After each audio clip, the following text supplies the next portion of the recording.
preview time. So let's take a look at what's coming your way.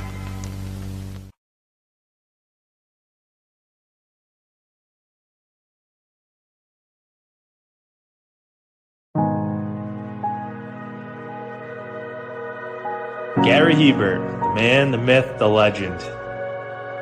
I was amazed, and I was looking to become a better skater myself, and I wanted to be like Gary. When you look at a guy like this, he's one of the most talented people in his profession. He's been given gifts by God. It can get frustrating at times when you're trying things that, that maybe don't come as quickly to you as other things. And, you never really felt that sense of frustration with Gary. It was always about improvement and positive reinforcement. Was it really the end? Was that head injury really the end? God has called Gary to continue to be a blessing to others and to be a passionate example. My name is Gary Hebert, and this is the World Academy of Hockey, otherwise known as the Inside Edge. I would recommend anybody that have a chance to come to his hockey school. I think it'd be well worth it. It'd be rewarding to all the kids and anyone he coaches, from whether it's an adult, a professional player, to a little kid like a Mike or a Squirt. Gary, from day one, has been instrumental to my hockey career. I started out as a potential Division III player, and Gary brought me single-handedly through high school and into a top Division I prospect. I owe it all to Gary, the biggest legend on and off ice there's ever been. Listen, watch, learn, be confident, and have faith. Those are the answers I was brought to. Yet, I only now am really learning how truly important those 5 things are. Through preparation, through appropriate thoughtfulness and thinking, we can learn to untie the typical knots between our ears that drive us into underachievement and underperformance. And on the whole, we can learn, I think, to fulfill our God-given potential.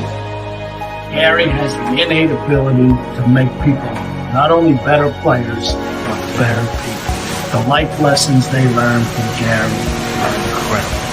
You can always remember leaving that rink knowing as a player I got better, or I had something to improve on to get better. And I think that's what you excelled on as a coach, is giving us the knowledge to know what we needed to do to get better. There's coaches who know the game, but can you communicate and create passion in your kids and in your players? And Gary's able to do that. Gary's got great knowledge and the great hands, but more importantly, his ability to connect with people and care for them. His communication skills, to me, really stand out and separate him, and that's why he's one of the best, in the world. Gary's a legend. He's a special, special man.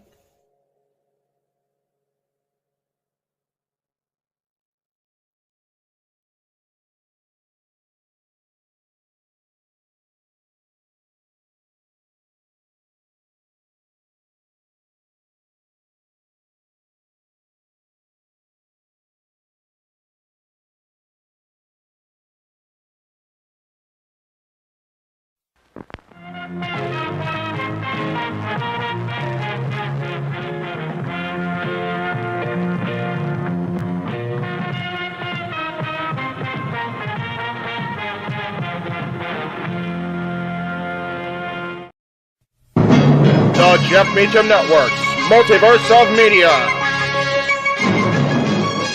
For over 15 years, the recognized symbol of excellence and the standard bearer in coverage of sports and entertainment.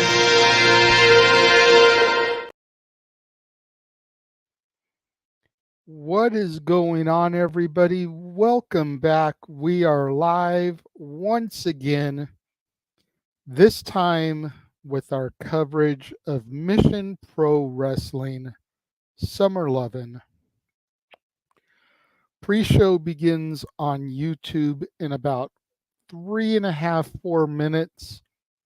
Anybody who would like to watch the pre-show, go to YouTube, type in Mission Pro Wrestling. You'll be directed to their pre-show that's going to be hosted by Emily May and Veda Scott, as we wait for the simple man with the spectacular voice to join me here What a show we had previously, Clash at the Castle. I had just enough time. I watched the post-show that WWE presented, their media scrum, grabbed a bite to eat, and here we are looking forward to covering this. You know, if we're being completely honest, this was my brainchild. This was my baby. This was something I wanted to do. Once I saw the announcement of what the main event was going to be, which you heard me discuss a few times earlier, La Princesa Tiffany Nieves, the Mission Pro champion, defending her title against Izzy Moreno, the 17-year-old Bailey superfan that everyone remembers from the black and gold NXT front row. You know, this could be history here.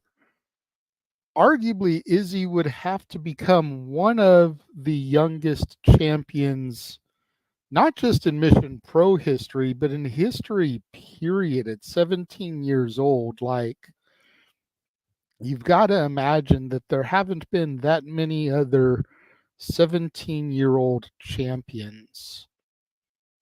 You know, is this going to be history, or is La Princesa going to continue her reign?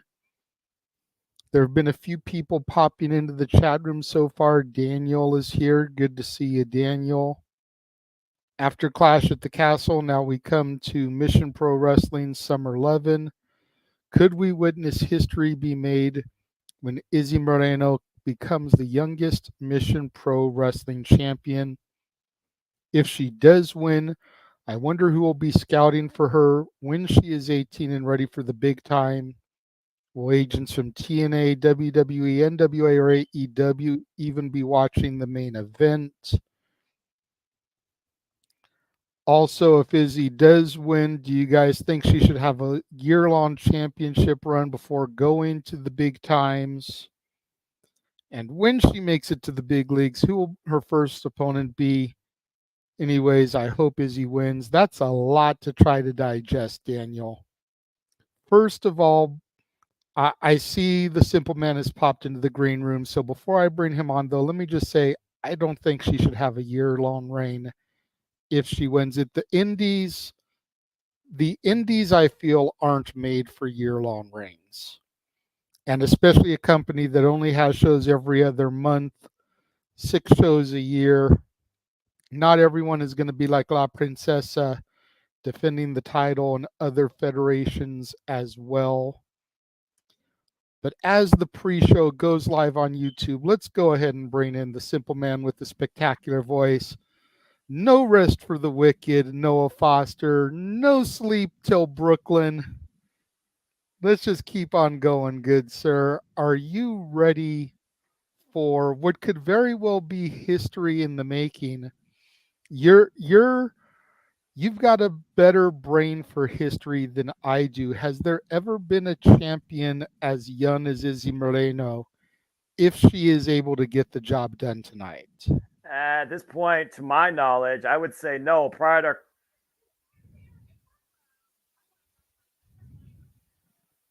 that was random.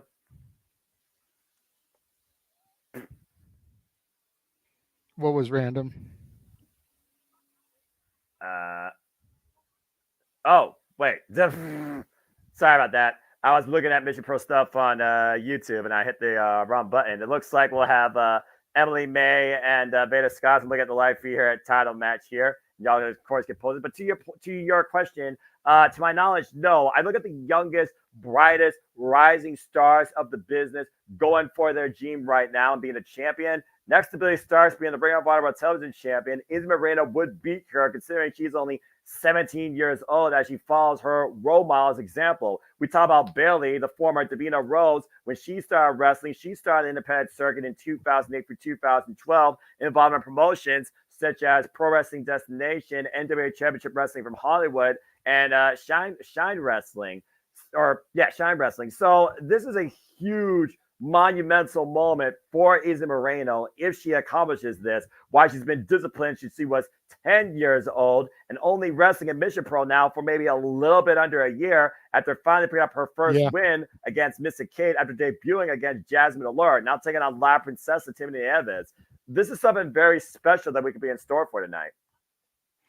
Yeah, I completely agree. And that's part of why I wanted to do this, was because of how special this could and would be. Plus, you think about the history that Izzy has with your NXT, the black and gold NXT, being there as a young girl, idolizing Bailey, and to see dreams come true, so to speak. You know, it's always kind of cool to see that type of stuff come to fruition. Absolutely. And for those that don't know, Mission Pro, again, is an all-women's professional wrestling promotion based out of Texas, and it is owned and created and led by the Mera Mera from the Rosa, who were originally supposed to be there in the main event in the champion's corner, but due to last-minute obligations courtesy of AEW, that no longer will be the case, which means there's even more of a fair playing field, hopefully, here for Izzy Moreno to create a history, because Tiffany Nieves, why she's been a bit unethical as champion, winning by hook and by crook, trying to beat the all-time record held by both Genocide and Holiday respectfully. She's won more often than not by dirty circumstances. In fact, when she first won the title, she won it using Eat Defeat with a championship in play behind the referee's back. Now going into her 308th day as champion, and she's not looking to let go of that title yet. Yeah, I'm really curious what's going to happen with the whole Thunder Rosa thing, with La Mera Mera being booked on the AEW Collision show, as originally she was supposed to be taking on Rochelle Chanel in a match here this evening. Correct. You know, I haven't seen anything on social medias about a cancellation. I haven't seen anything about a rescheduling. You know, you would think that Thunder Rosa would make it known that she wasn't going to be at her promotion due to another commitment. So I'm very curious to see how this plays out, and if Thunder Rosa has a surprise in store for Rochelle Chanel as a result of her other obligations, if you will. Rochelle Chanel, having recently been one half of the Mission Pro Tag Team Champions, along with Madi Wrenkowski, who now performs in my NXT as Wren Sinclair. Yep, and Wren Sinclair, Madi Wrenkowski, of course, a former student of the Mera Mera Thunder Rosa and former Mission Pro Wrestling Tag Team Champion, part of the Bougie Reality, of course. And of course, those titles will be online tonight. The only other titles officially part of Mission Pro Wrestling, as Mission Pro Wrestling works with all sorts of our promotions, including the NWA. And we'll have NWA influence along with one of their territories tonight with a couple of pro tournament matches regarding the Exodus Women's Championship, which apparently will be defined at a later date, an NWA-led show, August 24th at NWA Exodus Pro Journey 2. And I love the fact that Exodus Pro, right out of my area, Ohio, represent, is one of the rising promotions out of the Cleveland, Ohio area. So, again, Mission Pro always working with other promotions here. There's a lot of suspension of disbelief towards what could happen here as we continue through the summer in what could be one of Mission Pro's biggest shows so far this year. As I've watched highlights and shows, and you can watch matches for the YouTube channel and, of course, Talent Match and Mission Pro's website as well, looking at Boiling Point, which really is what led to this main event to begin with. As I see the graphic in front of me now, looking at the pre-show with Veda Scott and Emily, Izzy Moreno and La Princesa, Tiffany Nieves, of course, for the Mission Pro Wrestling Women's Championship. Yeah, Boiling Point, to your point, was kind of the whole jump start here. You know, Boiling Point was the show last August where Izzy Moreno made her debut and where La Princesa became champion. So both women kind of started their journey towards this point at that show. Izzy Moreno picking up loss after loss after loss until finally getting a victory and La Princesa going on a dominant run. I believe this is her 10th or 11th defense, Yeah, since she's in double digits right now. championship, because she's defended it in Exodus Pro Wrestling, at some other federations. Exodus Pro Wrestling, for the fans out there, owned by the current reigning and defending NWA World Heavyweight Champion, EC3. The Overman, of course, as the NWA, of course, bringing back the territories in what is now one of their more regional territory partner promotions, of course. And to your point, Tiffany Nieves has been the current NJPW champion, the 5th champion in this young company's history, as Mission Pros only exists since 2019. Goes in the day 309, looking to beat the record of Genocide at 329. She is going into her freaking 10th defense, her 11th defense tonight. She has defended in and out of NWA Exodus Pro, and of course during WrestleCade Ladies Night Out 13, which is where Izzy Moreno had her first opportunity and lost. And Izzy has been trying to get back to redeem herself from that defeat ever since. And here we are tonight, seeing if she can do it. But you got to figure that the Izzy Moreno that walked into Ladies Night Out is not the same Izzy Moreno that's walking in tonight. That Izzy Moreno was only a few months into her still very young career, still very much her rookie year here. But that Izzy Moreno maybe only had a half a dozen matches under her belt. This Izzy Moreno is a little bit more seasoned, having been put to the test, and although coming up short, rising to the occasion of a test put in front of her by one Kylan motherfucking King.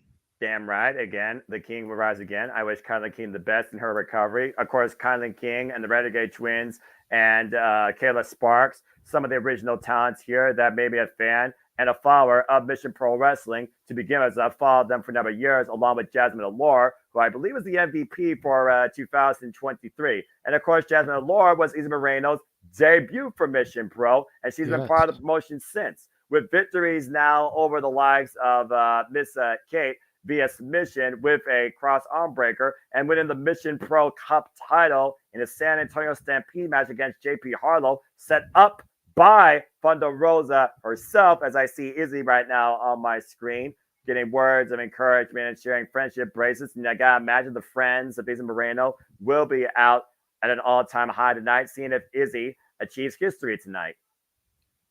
Of course. And you mentioned some of the people to come through the doors here. As my document loads that I had, stuff done up here for, you've got absolute Ricky Starks has performed for Mission Pro. Simon Miller from What Culture. Dave LaGreca from Busted Open has been involved here. Shaul Guerrero. Denise Salcedo has been on commentary for them before.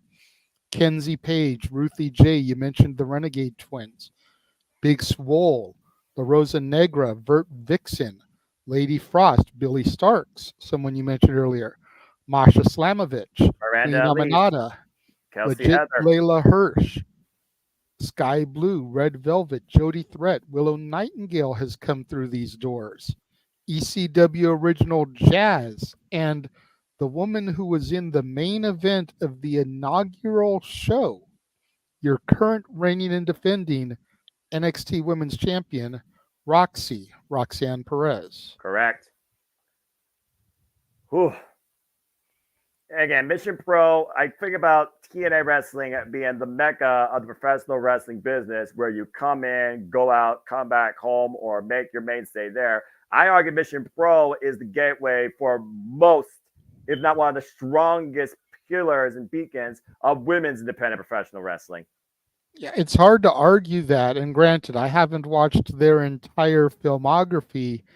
I just subscribed to Title Match, whatever it was, a couple of weeks ago, and watched everything from Boiling Point until tonight to kind of gain some knowledge of the women we're going to be seeing competing and the storylines and angles. But I may go back to that Genesis pay-per-view from 2019 and rewatch everything in order, because it's hard to argue that Mission Pro might be the ultimate developmental territory for women's pro wrestling.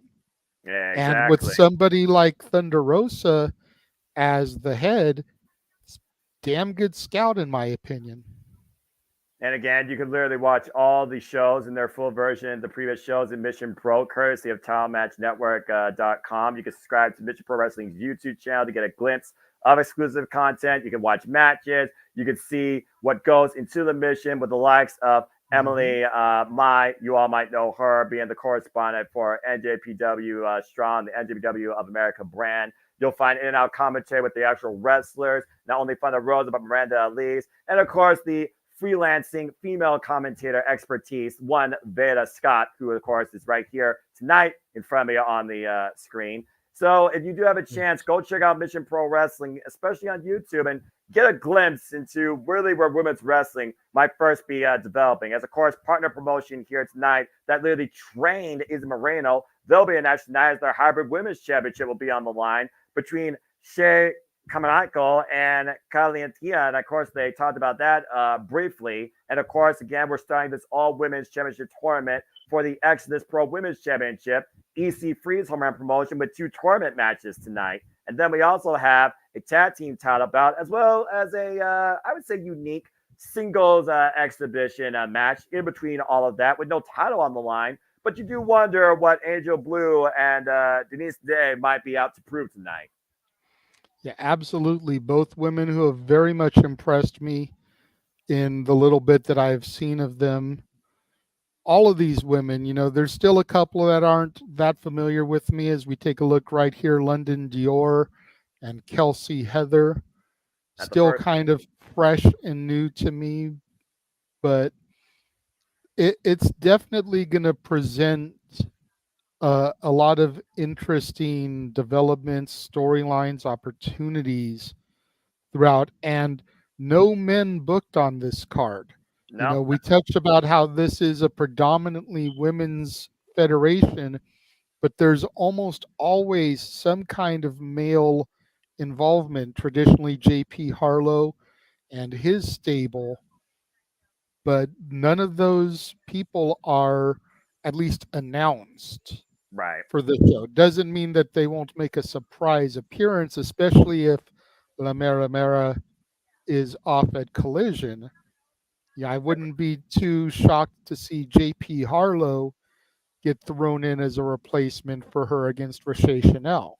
And of course, Diana Peraza will take on the Mera Mera from the Rosa tonight in the 1-year anniversary of Collision. And what I hope is the main event, because it should be, damn it, in a no disqualification match. They continue their rivalry that's honestly started since Summerburst 2021 when Thunder Rosa first challenged Diana Peraza for the TNA Knockouts World Championship. But that being said, we talk about Mission Pro. Kelsey Heather, no stranger to the wrestling industry, no stranger to Mission Pro. People might even remember her at times from AEW Dark, where she faced the likes of Julia Hart. And Kelsey Heather also trained by one Sean Spears and Tyler Breeze, a freelancer of sorts with 5 years of wrestling experience. Okay. And again, that's one of the Exodus Pro tournament matches. We'll see who advances here to become the Exodus Pro Women's Champion. Yep. And of course, the only accolade Kelsey Heather's career is a previous tag team championship, courtesy of her promotion, WOW, as part of a team called Team Spirit. But I am curious to know how this Exodus Pro Women's Tournament plays out and what this title is going to represent, as they call this operation Chasing Atalanta. And again, this is to be defined and crowned come August 24th at NWA Exodus Pro Journey 2, as Exodus Pro Wrestling is trying to rise up out of the Cleveland, Ohio area, courtesy of the Overmen, as this is literally the opening rounds tonight of this tournament. And then on the other side of things, you got Miranda Alice, again, no stranger, been involved in Ring of Honor, been involved in TNA Impact Wrestling, once she challenged Peraza for the AAA Reina de Reinas Championship. She's taking on Queen Uju, apologies if I screw up that name, in another qualifying match to move forward in the Exodus Pro Tournament. Queen Uju is another one who's thoroughly impressed me. I'd love to see her and Aminata go toe-to-toe. Oh, the battle of the extensive kickers, just saying. And also, of course, as I said, in a bit of a unique exhibition, we have Angel Blue versus Denise Day. Denise Day, also known as the Dreamcatcher, freelancer out of the Laredo, Texas area. All the wrestlers, all the promotions out in Texas. Denise Day also has a victory over Miranda Alice back at Mission Pro Mania, which was the last Mission Pro Wrestling show, of course, during April. As they do these shows kind of on a quarterly basis, Mission Pro eccentric, but Mission Pro, again, like you said, spreads their wings all throughout the industry, including WrestleCade. So I'm looking forward to seeing what Denise Day does against Angel Blue. And I believe this will be a first time ever one-on-one encounter, as Denise Day is in the genesis of her career, while Angel Blue is much more experienced. Yeah, they definitely seem to do these shows about every other month, so maybe 6 times a year. Yeah, give or take. February, April, June, August, October is their anniversary show, and then December. Right.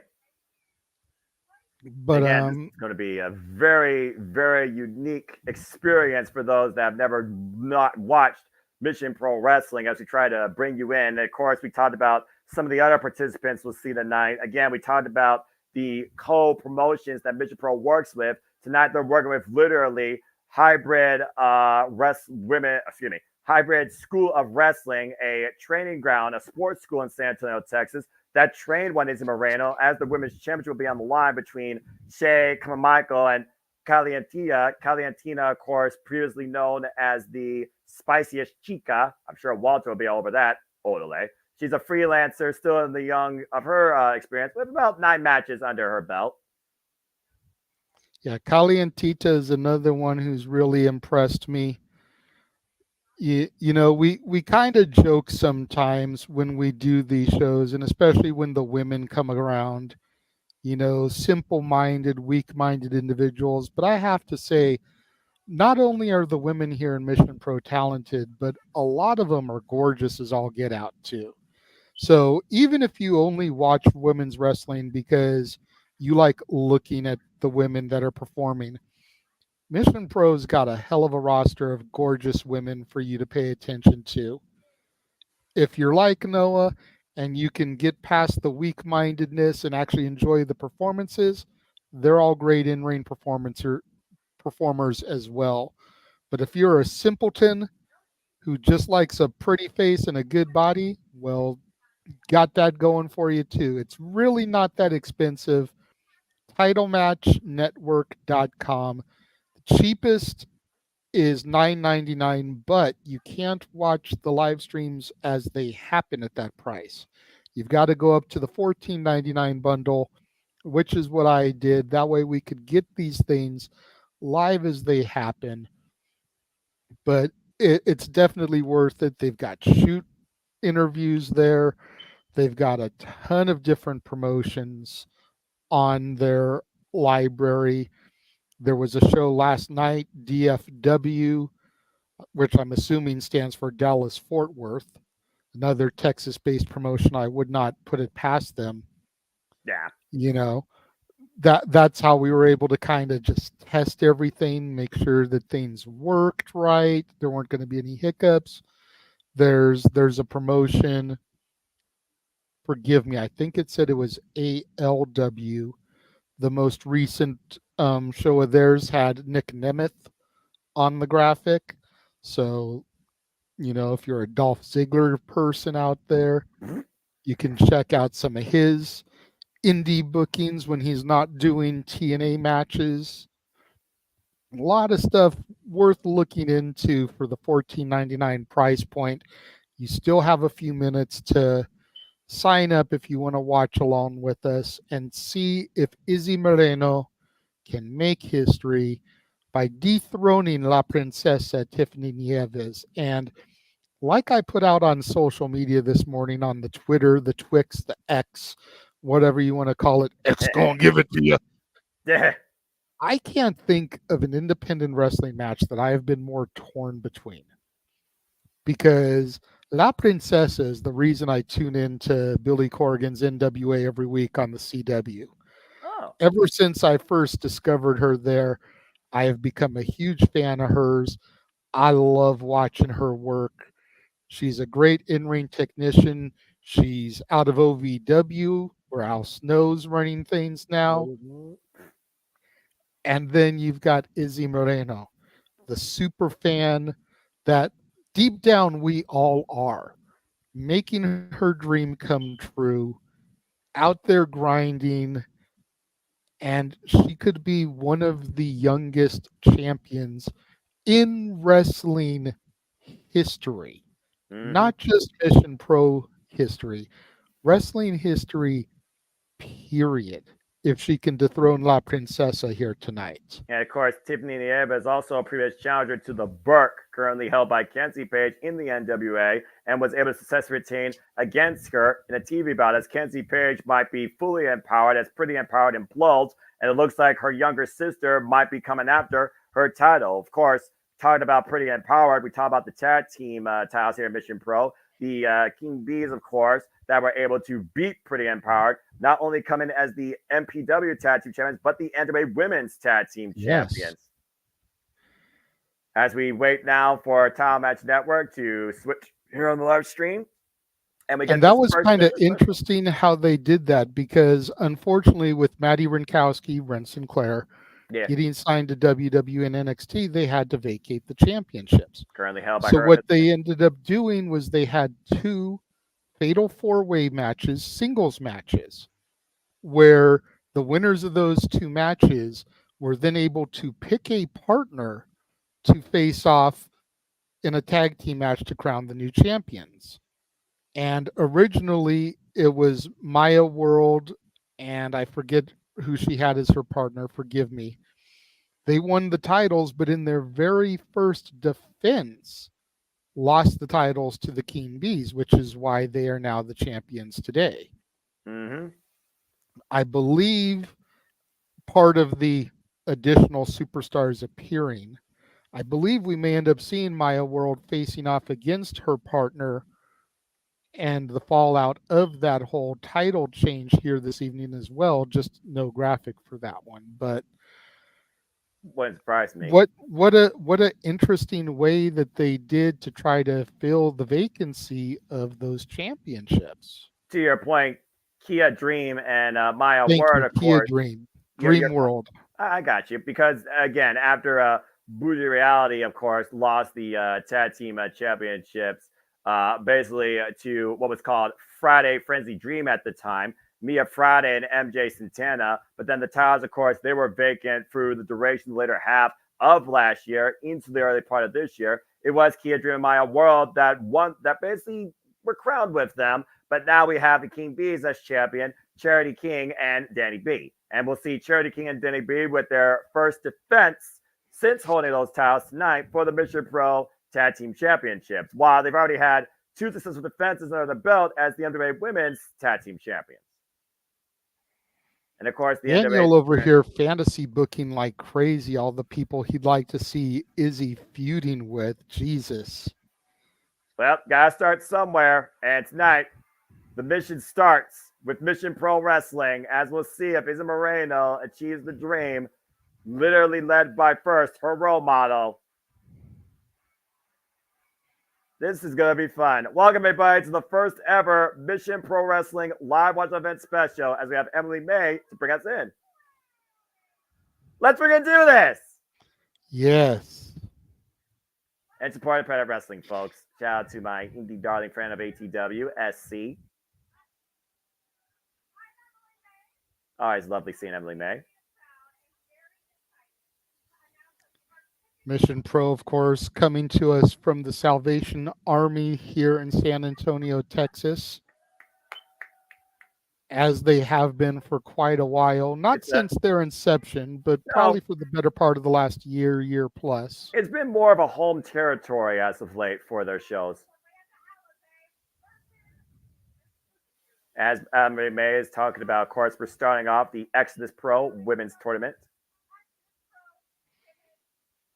And forgive us, folks, if we're a little bit quieter than normal here. As this is the first Mission Pro show we're doing, we don't really know how their layout is, how they've got things stacked. So if we have a little bit more downtime, as we try to hear them set stuff up than normal. Forgive us. But as soon as we know what's happening, then we will definitely bring you in and try to do our job to present things. As we get ready for our first contest for the evening. Nice to see Eliana back here as our ring announcer. It looks like our first match is going to be London Dior versus Kelsey Heather. And it's going to be our first match to open the Exodus Pro tournament. And again, it is hot down in Texas, and it's fiery hot here also in the Midwestern state of Ohio as we bring you into our first ever watch-along coverage of Mission Pro Wrestling. So, everybody, welcome once again to WWE Multiverse of Media live watch event schedule, bringing you everything possible with unique specials. Yeah, it's hotter than heck out here, too, in Victorville in the high desert. 96 degrees and windy outside. Oof, Thank really God imagine. for air conditioning. And again, I am the Supplement Noah Fox. The women, of course, is my color analyst in all things wrestling as of late. The Renegade Wrestling, JJ Williams, as we bring you this one of a kind special, which could develop into something more depending on, fan engagement and, encouragement. Because if you all want it, we will do it. And again, if you want to dip into the conversation, super chat, it's as simple as that as we bring you independent wrestling coverage for women's wrestling held here by Mission Pro Wrestling out of the Santo, Texas area. Got to give the people what they want. So if you guys want it, sound off. Let us know in the comments, whether it's the live chat now or after the fact. If you guys go back and watch this on demand, let us know in the comments that you've enjoyed our coverage of Mission Pro Wrestling. And we'll start adding it to our rotation every other month when they do these. As Kelsey Heather makes her way to the ring apron, doing the splits on the apron. First off, you're not Melina, but she is flexible because she does have a background in gymnastics. She's a former cheerleader. Freelancer in the business with 5 years of experience, comes in with more experience than London Dior, trained by Sean Spears and Tyler Breeze. No stranger to anybody that's been following Kelsey Heather's independent ventures throughout the wrestling industry. Been involved, of course, in WOW, Shine, CCW out of the Florida area, and, of course, AEW Dark at one time. Okay. AEW Dark, which has since gone dark. Sadly. But I digress. Again, the past life that I missed, but it's a whole different conversation. And again, for those that don't know, honestly, go ahead. I was going to say, honestly, probably for the best ever since they launched Collision. Give those people TV time as opposed to just internet time. True that. Bell Reigns are underway. And again, happy 1 year anniversary of AEW Collision. And who knows? Maybe we'll go back through and cover that in the archives, or at least cover the Virtuosa, Dion Barrasso versus the owner of Mission Pro Wrestling, Mera Mera from the Rosas. I am not there tonight, but that's okay. Prayers for patches. I'm glad to be here for this. Stiff Carnival type going to go on with Kelsey Heather and London Dior. And let's keep in mind, folks, the winner of this match moves forward in the tournament. The other one is eliminated. This is a single round elimination tournament, as we know. I don't know the depth of the bracket, but we know what this is for, to become the first Exodus Pro Women's Champion. Nice catch there by London, though. Oh! Rank. World's Strongest slam by London as Kelsey looks for a reprieve on the rope. Oof. Very smart there by Kelsey to roll to the bottom rope, get that little bit of distance from London Dior. I think you're a second or two ahead of me, but it's not a big deal as long as you're ahead of me and I'm not ahead of you. And Kelsey right now going for a single leg grab, and London saying no. London Dior with a bit of an unorthodox background, shades of one Willow Nightingale. Definitely the more powerful of the two here. Definitely would seem that way. And I mean, you look at those tree trunk legs of London, you're not going to be able to get a single leg takedown off of someone like that. But a nice little flip and arm drag from Kelsey Heather, getting a little bit of control. Well, again, that cheerleading background coming into play as she escapes the head scissors from London Dior's legs. Once again, both London looks a little bit shocked there. But that comes with that inexperience as well. London Dior is still very young in her wrestling career. Shot to the midsection, but right now London not getting lost in the moment here, looking to create history. Big shot, side of the head to Kelsey. Falls again. The Big back elbow strike takes Kelsey off her feet. Kelsey rolling again, though, towards the bottom rope, towards the apron. And London, though, in the corner, catching her with a jumping elbow strike. And we mentioned, again, the background of London Dior versus Kelsey Heather. Looking the power, the stalling, vertical position, holding Kelsey up straight. And just walking around with her at this point. Just having her way with her. Great show of strength here by London Dior. And the drop down in the cover, hook the leg. It's a 2 count. London Dior has proven something here tonight where, again, she may not necessarily win the championship, but you might want to consider her for a championship. Charging in, catching up with a big uppercut. Yeah, that's a very fair point. Hopefully EC3 is watching this, and whether she wins or loses, hopefully she'll remain in the title picture for this Exodus Pro Championship. And Kelsey smelling blood in the water, taking advantage of London Dior, driving her leg across the steel ring post. It's the best thing to do. Again, I pointed out the tree trunk type of legs that London Dior has. You want to attack them and weaken them. That way you can be able to get those single leg takedowns. Ooh, just wrenching that leg and thigh around the bottom ring rope. And applying pressure to it with the stomp, hyperextending those muscles in the leg and knee. We saw what happened earlier on WWE with Damian Priest when an awkward spot almost cost him the WWE World Heavyweight Championship. Now Kelsey with a single leg here. What you looking for? Leg DDT. Just hyperextending, planting that leg into the mat. Now goes for the cover. Deep hook on both legs, and London gets the sharper 2. London Dior again preserving herself for now, but definitely on the back burner. And Kelsey right now just teeing off against London in the corner. London trying to create separation with her big shot. Blocks it though. And drives the arm in the top turnbuckle and kicks the hand off the second rope. Kelsey showing her nasty side here. And And what? Dragon screw leg whip. Damn, that move has to suck. And Kelsey with the cover. Hook the far leg. And a 2 count.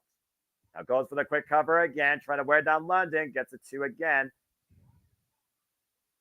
And Kelsey and again, another one of the things that I love about Mission Pro, we talked about how it's kind of a predominantly female federation. Female ring announcer, female commentators most of the time, female referee here. Yeah, gotta love it, giving those opportunities to women in the sport. Well, I mean, that's what Thunder Rosa has been doing since 2019 when this promotion was born. And right now, London Dior in a world of trouble, trapped in a submission as she finds a way to the ropes as Kelsey continues to wrench hard back on that ankle. Using the referee's 4.5, 2-5 count to the fullest of her advantage. And Kelsey Heather knows right now that she is firmly in control, but can't take her eyes off the prize and moving forward in this tournament to become the first women's champion of Exodus Pro. And right now, just skiing off against London, trying to create separation. London rolls out of the way, though. Kelsey caught in the corner. London's hobbling on one leg, still trying to fight, though. And Dior right now, big forearm strikes to Kelsey. Can she mount a comeback here? Big clothesline takes Kelsey off her feet in London right now. She's fighting back. She's feeling something, trying to fight her way back in this. Now hooking up Kelsey. Oy! But Kelsey lands on her feet. That back suplex denied. Nice London, up and over there by Kelsey Heather. Kelsey Heather again, because she outsmarted London, sending her to the outside in between the ropes.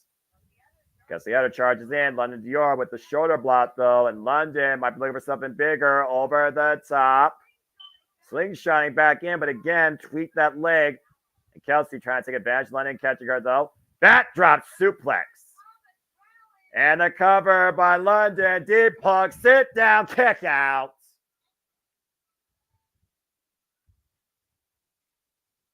Oof. Kelsey rolling away for now, trying to slow down London Dior's momentum here. But again, what are you willing to do to become a champion in this business? Fight through pain, overcome adversity, take on any challenge put in front of you. And again, right now, London Dior just trying to make sure that Kelsey Heather stays away from that leg as Kelsey might be looking for, oh, wait a minute, the counter. Oh, look at this, the roll up, Whoa. That was very close. Good transition there out of submission. Yeah. And right now, fatigue has to be setting in for both these ladies. London Dior with Kelsey up on the shoulders. Kelsey able to fight back, though. Once again, going back to a single leg pick. London, though, trying to take the arm. Meanwhile, body strong, cradle, take over, kick out. Great opportunity there from London. Trying to make the most of these with that bad wheel. Again, the strong legs of London. Kelsey Heather knows where the power lies. Mean stunner by Kelsey Heather. And Heather, once again, going back to the leg, wrapping it up, potentially here into a figure four leg lock.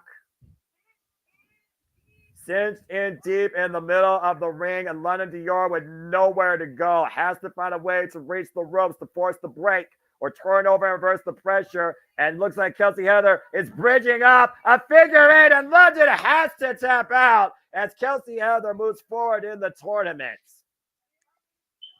Great match there to kick things off. Good opportunities for both women. Good try there by London Dior again.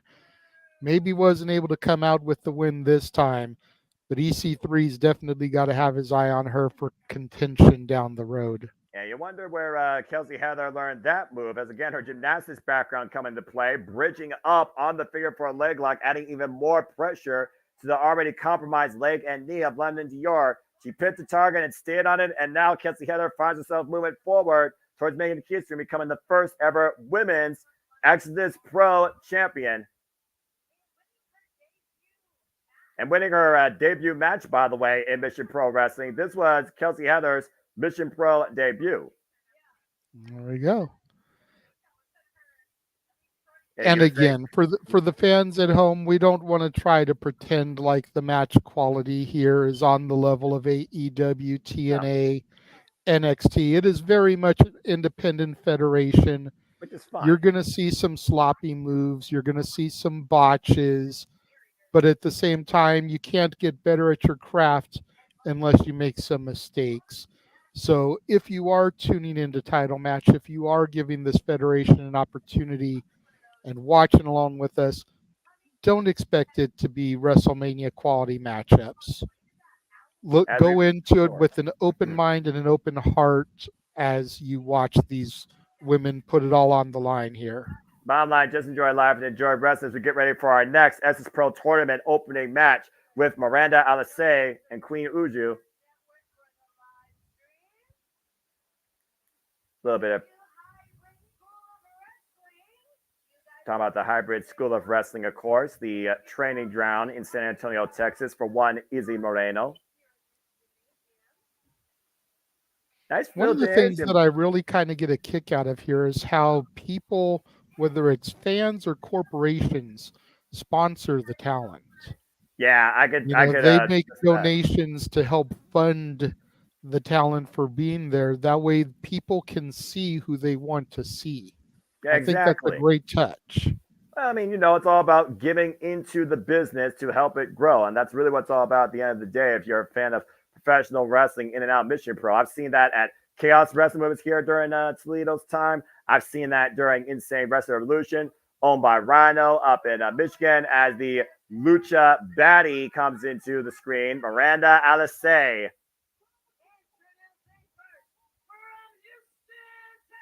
You're going to expect a lot of Texas represented here tonight. Oh, yeah, definitely. And keep your eyes on that little girl that you saw right there near the curtain. She is there for almost every show. I forget her name. They actually brought her onto camera and interviewed her on a pre-show for one show. That's awesome. She is a huge Izzy supporter, much like Izzy was a huge Bailey fan. So it's kind of fun to watch it come full circle. And Miranda Alisei, keep your eyes on her. Miranda Alisei, of course, trained by Bukati. 9 years of wrestling experience. Again, we've seen this woman compete in AEW, Impact Wrestling, TNA Wrestling, of course, Ring of Honor, And of course, she had one of the most noteworthy matches during Ring of Honor's Renaissance Women's Division back in 2021 against the current NXT Women's Champion, Roxy. Here comes the other participant in this match, Queen Uju, no stranger to Mission Pro Wrestling. Yeah, regular. And again, I'm a big fan of this young lady. I've become a big fan of hers watching these shows that I did research for. I see some big things for her in the future, whether it's NWA TV coverage, TNA, wherever. I can see big things for Queen Uju. She just seems to have that star caliber to her. Queen Uju, by the way, has had mixed fortunes, though, since being part of Mission Pro, but she has won her last 3 matches against Angel Blue, Shea Carmichael, and Nova Phoenix. We'll see again who moves forward here in the opening round of the Exodus Pro Women's Tournament. And right now, Miranda Alise does outweigh Queen Uju by a couple years of wrestling experience. Of course, it's also a first-time ever one-on-one encounter. Both women, of course, define out of reality of wrestling, led by Booker T. Shucky ducky quack quack dog. Oh, that guy, sometimes I swear. Again, nearly a decade of experience. You've earned where you're at, even if you're in Mission Pro competing for a brand new promotions title. And that goes to the value of you as a competitor, let alone as anybody's opponent. Nice escape there by Miranda Alise.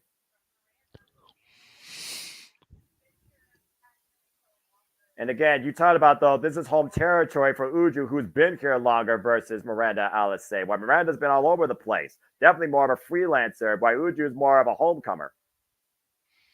It's a fair point, but could that travel bring a little bit more experience, a little bit more of an edge for Miranda Alise? Well, Miranda Alise, though, again, tested also in out of Mission Pro. The last time she was involved in Mission Pro was Mission Pro Mania against Denise Day, and she won. And of course, this is a first time ever, so you really have no history to this, let alone this championship being established. Nice hammerlock here, though, by Miranda Alise, wrenching back on the left arm of Queen Uju. And I think she was biting at the time to actually behind the rest back. I mean, you know, that's one way to, you know, force your opponent's will. Kick to the midsection by Queen Uju. And trying to get back control here. Oh, I got paintbrushed. Massive headbutt, though, by Miranda Alise. Lucha Batty demonstrating that Latino attitude. Another big chop off of Queen Uju against the ropes. And the Irish whip by Miranda sends Uju to the other side, catching her with a single leg boot, bending her over.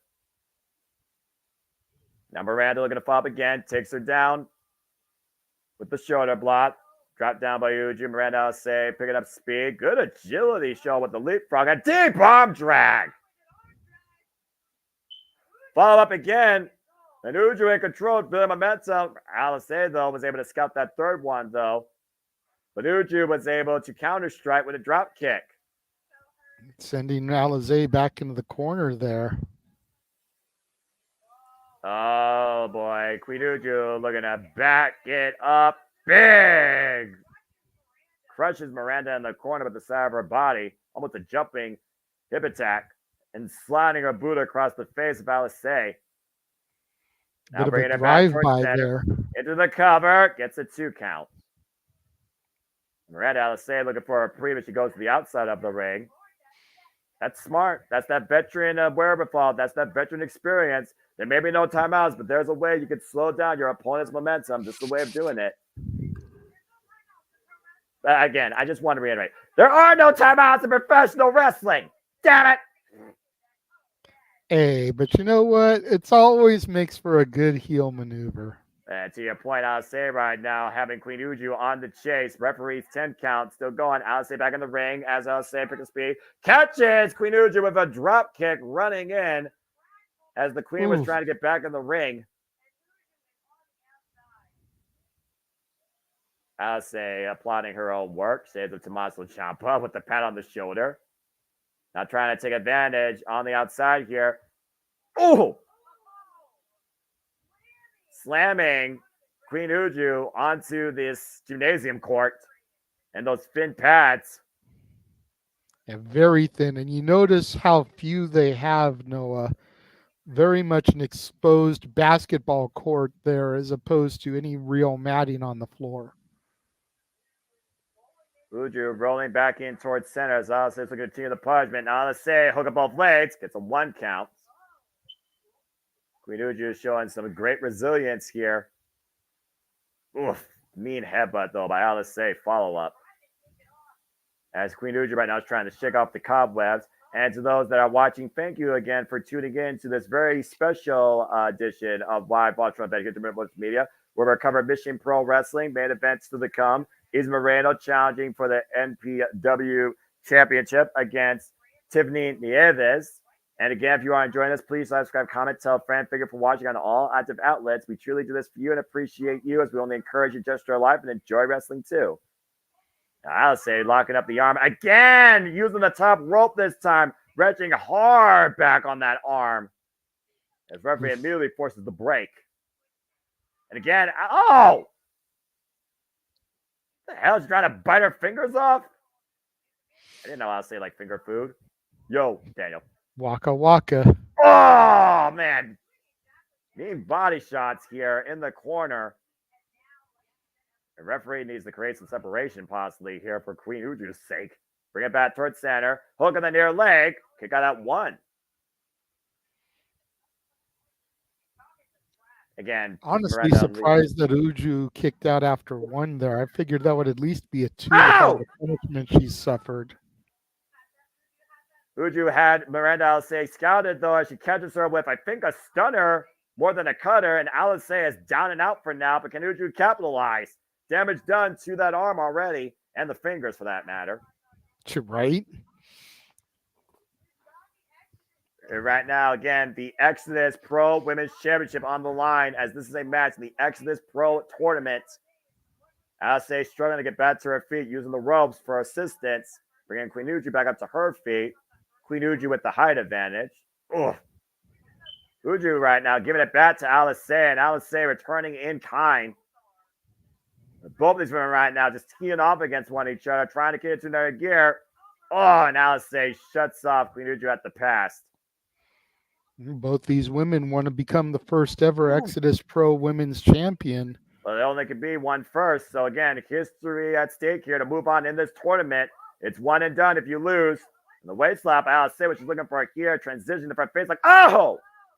Swinging, net breaker, into the cover, up the near leg, 2 count. And right now, Uju is showing her perseverance. And Alice is starting to lose it. Yeah. Uju showing her perseverance. Alize showing her frustration. And right now, unleashing it on the back of Queen Uju. And of course, we know that Kelsey Heather already is moving on. The front face lock. Looking to hoist up Queen Uju. Queen Uju able to counter, though. Transitioning now into the waist lock. Big German suplex to Alice. Oof. And Uju right now trying to bring Alice closer towards center. Into the cover. Hook the leg. And Alice gets the shoulder up at 2. Yeah, probably took too long trying to get a cover there.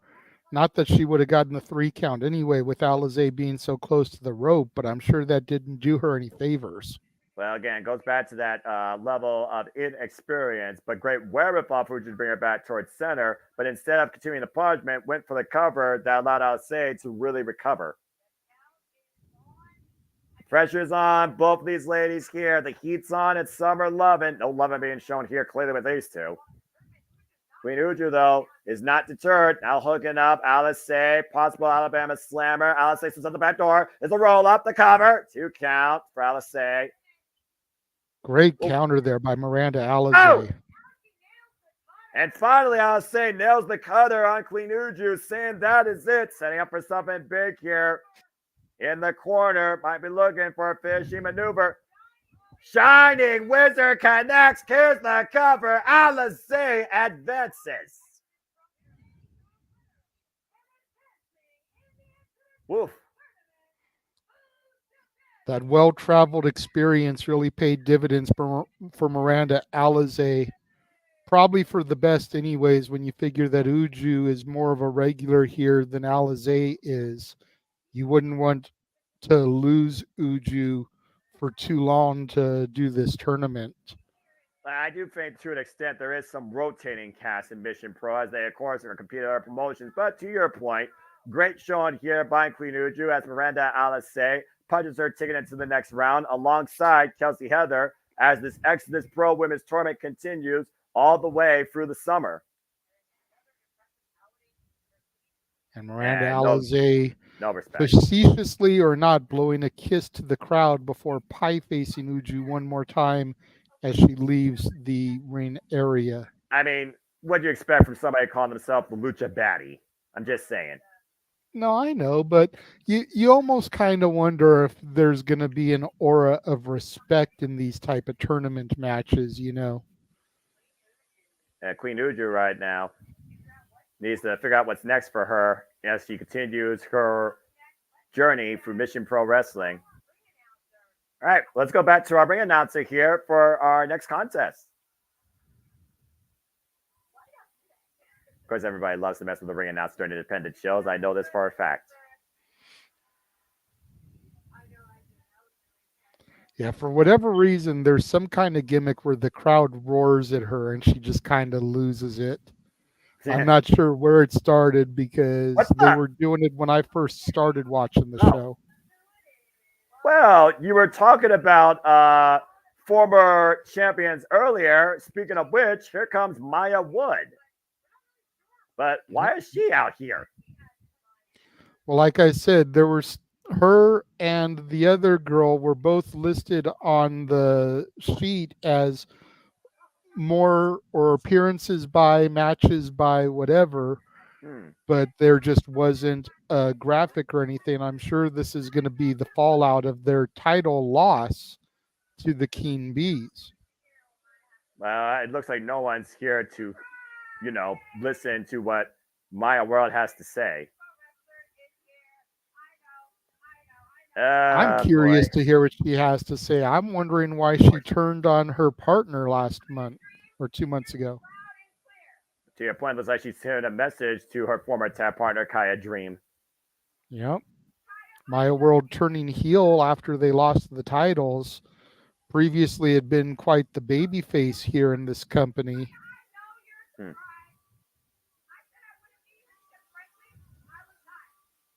Said she wouldn't be here because, frankly, I was not. Right. You are out of the Texas area.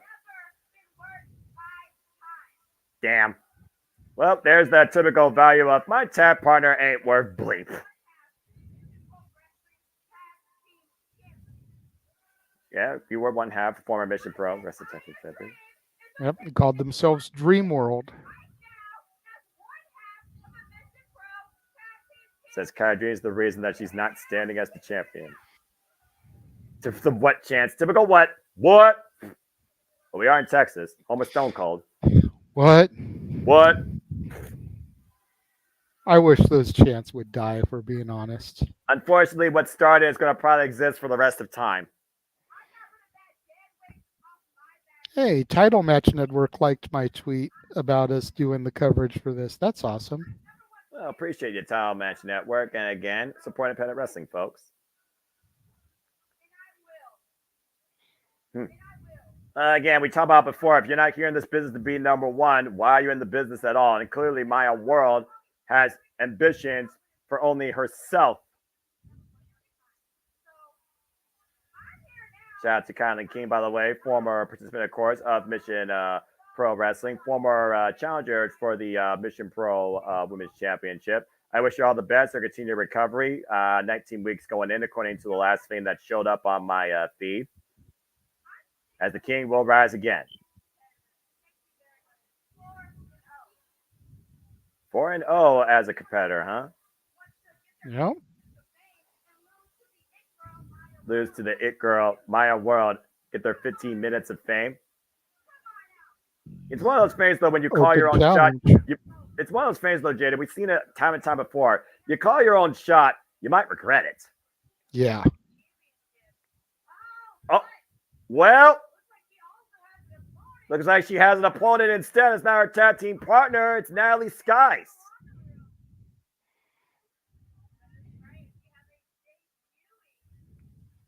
And this is a debut, folks, for Mission Pro. Yep. Natalie Sykes here.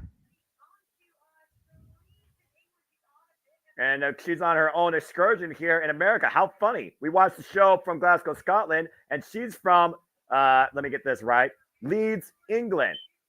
And for those that don't know, that's in West Yorkshire. She's a young freelancer known as the 21st Century Liability with 6 years of wrestling experience. Been going all across the U.S. and now finds herself in Texas, was previously involved in New Texas Pro, going one-on-one against Rachel Rose and won. There you go. This should be interesting. She's been in the ring, of course, for those that watch British wrestling like me, the likes of Lana Austin and Riho, for those that watch, of course, AEW. Yeah, I know who Rio is. Also been involved with the likes of Alley Cat. You might know her from GCW. Formerly involved for the WXW Women's World title, held, of course, inaugurated by Killer Kelly. Took on Ava Edwards for that championship. So she's got some interesting level of experience with certain opponents with her. Okay, cool. Be curious to see what she brings to the table here. I know what Maya World can do, and Natalie Sykes needs to be on the lookout for Maya World, especially now that she's had this change in attitude. What will Maya World do to keep her undefeated streak alive? And it's one of those things. You can argue semantics that she's taken an L because she's no longer tag champion, but it was her partner who ate the pinfall, allowing her to keep that claim. Well, I mean, you know, it'd be a wild turn of events for this newcomer to come to Mission Pro, to your point, and hand Maya World her first singles loss. Maya trying to insult her opponent and paying for it in the early going here. So far, only that tag team loss, currently 4-0. Nice transition into that cover. Throwing Maya World all out of sorts. Natalie Sykes on fire in the early going. I like what I'm seeing here. Yeah, definitely. And right now, fall up in the corner with the Irish whip to Maya World reversal. Natalie Sykes, though, stopping herself, catching Maya with the back elbow strike. And sends Maya face first in the top ring post. And Natalie Sykes looking to hook her out. Fisherman suplex with a bridge, the cover. 2. No. Maya World able to kick out. And Maya World, by the way, who's been previously known to only be a tag team competitor, while Natalie Sykes has only been a singles competitor. I want to get a shout, of course, to my fellow ATW member, Queen of ATW, Megan Chiba, aka Mera Jade, who continues to prove that Jade is worth more than gold. Wishing her all the best, her continued vengeance in and out of Spine Buster TV. Oh! And Natalie Sykes driven off the top ring rope. Whiplash affected the back of the net. Maya World taking advantage. Big kick out of the corner. Jesus. Totally rocked Natalie Sykes there. Cover, now Maya World giving herself a pat on the back. Yeah, and again, their ego could be your downfall. You wonder that moment of self-gratitude cost her the decision there as Natalie was able to kick out. And imagine again, Natalie Sykes pinning Maya World in her singles debut in Mission Pro Wrestling. Now hyperextending the leg underneath the jawline of Natalie. That's the rest 5 count here. We'll see if Maya World delivers on the self-made promises. Now, so if Maya World ever goes to work for TNA, will her theme song be Maya World, Maya World? I hope not. Don't give Dale Oliver any ideas. I'm just saying, JJ, we'll have issues. Come on, tell me that wouldn't be perfect with her name. That's too perfect, too ridiculous. The thing is, though, you say you're done with your tag team partners, your tag partner done with you. I gotta wonder if Kia Dream is gonna come back for revenge. Oh, and now they with a duck underneath, and Schoolgirl, at least though, and slightly distracted there, Maya's by the people and probably by the fact her partner's still on her mind. Wasn't probably expecting this opponent here tonight at all either. Newcomer to Mission Pro just teeing off against Natalie Sykes. And of course, Maya World right now, I imagine, has to have ambitions for the Mission Pro Wrestling Championship. Well, if you don't, then you're in the wrong business, the wrong company. Everybody that steps foot in the ring's got to have their eyes on the championship. Well, we'll see if Maya World will be looking on for Tiffany Nieves or scouting Izzy Moreno still to come tonight in our main event. As Maya World right now is taking advantage of Natalie Skites in her Mission Pro debut. Looking to hook her up. Natalie, though, able to counter. And once again, strong leverage here. Oh, wait a minute. Look at this. Look at the legs. I quit. Whoa. That was clever. Now the lateral press. And Maya bridging out. Going up and over. Able to escape. Beautiful maneuver there by Maya World. Big you almost got to wonder, Noah, if she's got her eye on the Mission Pro Championship, whether it's Tiffany Nieves or Izzy Moreno, or if she's more focused on the Mission Pro Cup. Because the Mission Pro Cup is going to have to be decided coming off the heels of this event as Izzy Moreno cashes in her opportunity, and whoever wins the Mission Pro Cup can go after any championship they choose. Would it be easier for Maya World to get the cup and then hold on to it kind of like a money in the bank and cash in at the opportune moment? I mean, again, it's like, as good as golden ticket, cashing on the opportunity. And we'll see as Moreno, she cashes in steps of the night after Natalie just made Maya see stars. Now looking to pick up momentum here, running in with the elbow strike. We talked about this earlier with Maya World, maybe too distracted on someone she has yet to pursue versus what's right in front of her. The snapmare by Natalie Sykes here. Big spinal tap kick to the back. Rolls her through in the arrogance of Maya World. Might be her dismay with the DDT. Cover off the leg. And Natalie gets the 2 count. Natalie has to stay on the gas here. She's in the driver's seat. She's that close to winning her debut here at Mission Pro Wrestling. Desperation's got to be setting in here. And right now, for momentum in favor of the newcomer, the waistlock applied to Maya World. Maya trying to fight back, though. Trying to keep her feet off the ground. Meanwhile, the roll through victory roll to pick up both legs. Natalie, though, with reversal. Big up kick by Maya World underneath the jaw of Natalie Skites. What's this? To the submission. Oh, wait a minute. The rope for the reversal by Natalie, too. Almost got her again. That's her name. Big cutter. Natalie Skites with a huge opportunity here as Maya rolls to the outside. Train separation and preserving her singles undefeated streak here so far in Mission Pro. Natalie looking to bring Maya World back in.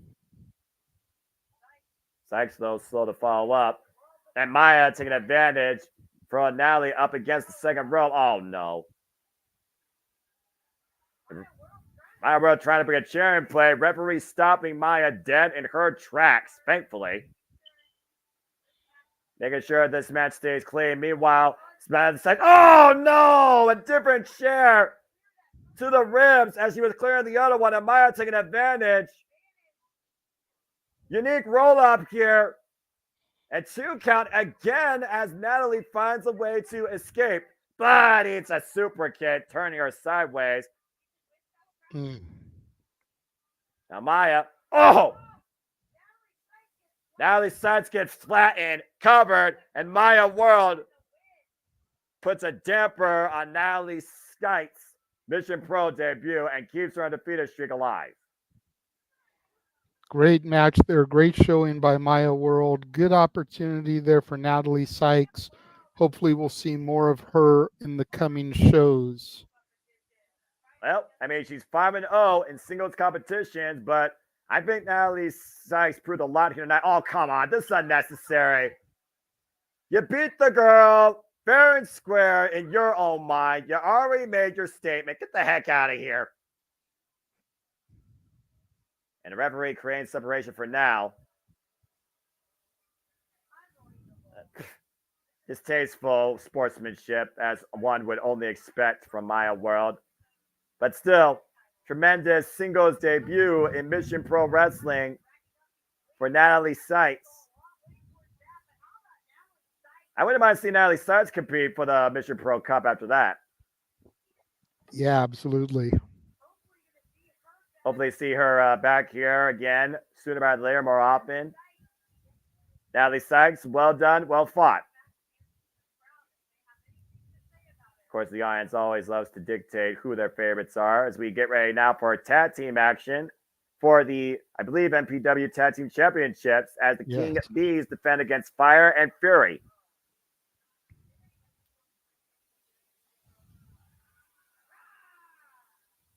Again, the audience starting their own traditions. All right.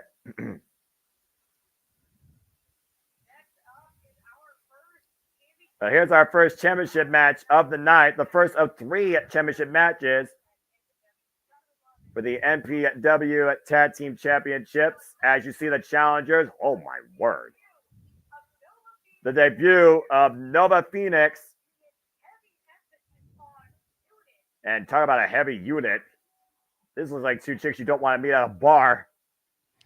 Yeah, definitely. I guess they call themselves Fire and Fury. And making their tag debut together at MPW. Nova Phoenix I've seen a few times. Morgan Mercy, I think only once I've seen on a previous show. Nova Phoenix, very impressive, though. But it's also one of those things, you look at the build of these two. We're looking at 2 powerhouses here. And according to my brief research, yes, folks, I have another computer here. It looks like this is their tag team debut, period. Yeah.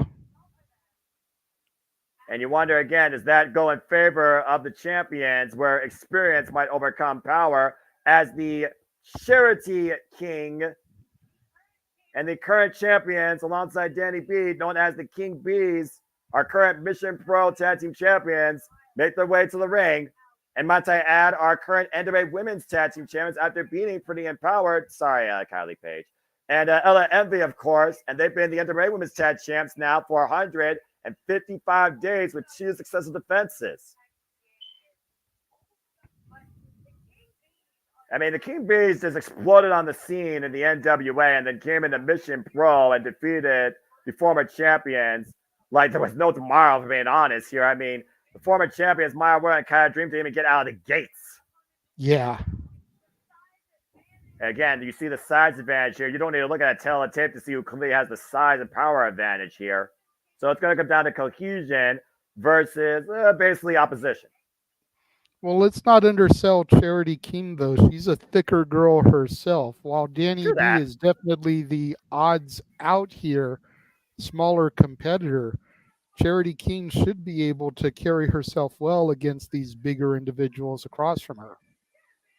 Well, again, also with any tag team, you usually have like the power and then you have the technical agility. And I feel that you could say that about definitely the smaller of the two. To your point, Charity King and Danny B. Go down. Question is out of Fire and Fury, who's the technical and the agility? I'll get back with you on that.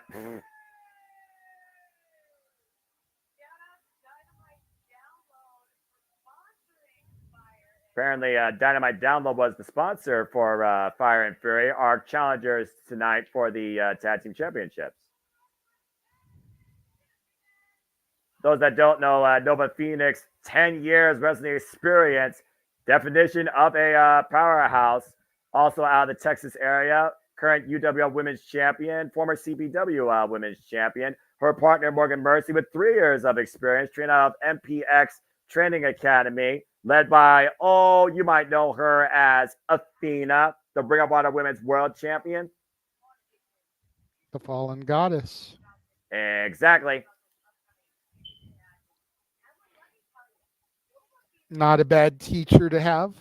Well, considering the dominance that arguably the most dominant champion the women's wrestling business right now has been on, that's a hell of a teacher to have at MPX Training Center. But again, to your point, to offset the power, you might have to look at the agility of one Danny B. And of course, Danny B and Charity King, both trained by, go ahead, do it, out of the Reality Wrestling Academy. Oh, shucky ducky quack quack. I expect him to have said that probably for this match if it was on NXT. And if y'all don't know, go check out NXT this Tuesday to see who arrives with our locker rooms to challenge Trick Williams for the NXT World Championship, of course, at NXT Heatwave, which we will cover next month here at the JMN Multiverse of Media. Bell reigns are underway. Oof. And Danny B right now is definitely going to have to use speed to her advantage to avoid the clutches of, I believe, that is the Nova Phoenix. Danny B with the quickness right now. Playing evasive against Nova Phoenix. And Nova might be getting a little frustrated at this point. A little bit of feeling out without even contacting one another. And Danny B is going to buck up now to Nova Phoenix. I don't know how wise this is. Stiff con elbow top in the middle of the ring. Oh, boy. Well, the old saying goes, it's not the size of the fight, or not the size of the dog in the fight, but it's the size of the fight in the dog. Clean break so far. Maybe Danny B's got trying to show that she's got a lot of fight and shouldn't be taken lightly by these two obviously bigger individuals. Yeah, but also, of course, sometimes the heart outweighs the mind, and I don't think this is a smart judgment call with the waist lock, attempted German suplex. Oh, my word! And Nova Phoenix taking Danny B for a ride. You spin me right round, baby, right round. And if you'd He's like to hear right. Noah sing that, go back to the archives from karaoke last week. Yeah, you'll hear Aramel and James here sing that. I sung Daft Punk Around the World, a real song about revolution. And the power advantage, Nova Phoenix coming to play, but Danny B able to escape. And once again, trying to pick up speed here. Sunset flip, trying to bring Nova Phoenix down, and that's not going to work. No. And Danny B, Gotta though, be careful Nova Phoenix doesn't sit on her. her. And Queen B right here. Danny B may have to make the chatter upon her and does so. Nice running drop kick. As now, oh, God, running senton, shades of Piper Niven. Charity King is in the ring. Here's the cover on Nova Phoenix. Doesn't even get a 1 count. And having Charity in this match right now makes it a little bit more even for a power game. Now trying to hoist up Nova Phoenix. And right now, Nova Phoenix again firming her base. Teeing off against Charity King. Now hoisting up Charity. Charity able to escape, though. Pushes off into her corner. Tab made a Morgan Mercy.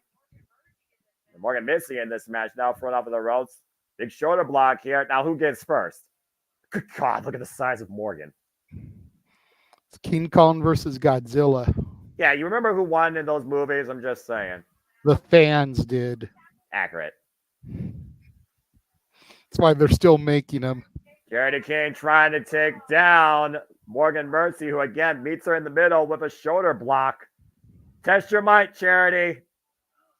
Ooh. Mortal Kombat. All right. Test your might. And look at the confidence here by the challengers right now, literally testing the champion's will as both women collide, pun intended, in the middle of the ring and neither go down. Uh-oh. This is going to end badly. Oh, boy. Oh, gosh! Big shoulder block. Pounds! Yeah, that's a pounce and a half. Inside shoulder tackle. Takes Morgan Mercy off her feet. And Charity having her way with Morgan in the corner, showing no mercy whatsoever. And for those that don't know, Morgan Mercy, 172 pounds with a rugby background. Oh, God. Definitely a definition of a heavyweight. Now the fisherman. Suplex! Beautiful. Charity into the cover. Gets a 1 count. Not enough yet to even put the challengers down for a 2. You almost got to wonder if she had been able to hold it and go for the pin with that fisherman, would she have gotten a 2 with the extra body weight? Dad made a Danny B now looking for some double team offense here out of the corner. Charity holding the arm. Big axe handle to the left arm. And that tag team cohesion on full display here. Again, this is the first time we're seeing Nova Phoenix and Morgan Mercy as a duo against the oh, God. Established duo, but I guess a headbutt doesn't matter who you are. And Morgan Mercy right now, more than capable of using herself as a weapon. The best weapon sometimes is literally your own being. And cheap shot there by Nova Phoenix. Take advantage of Danny B, but Danny B picking up speed. Caught by Morgan Mercy. Big back breaker over the knee. Ugh. Tag. And now we got Nova Phoenix back in here, the two that started this match to begin with. And boy, how the tides have changed since the start, JJ. Yeah, definitely.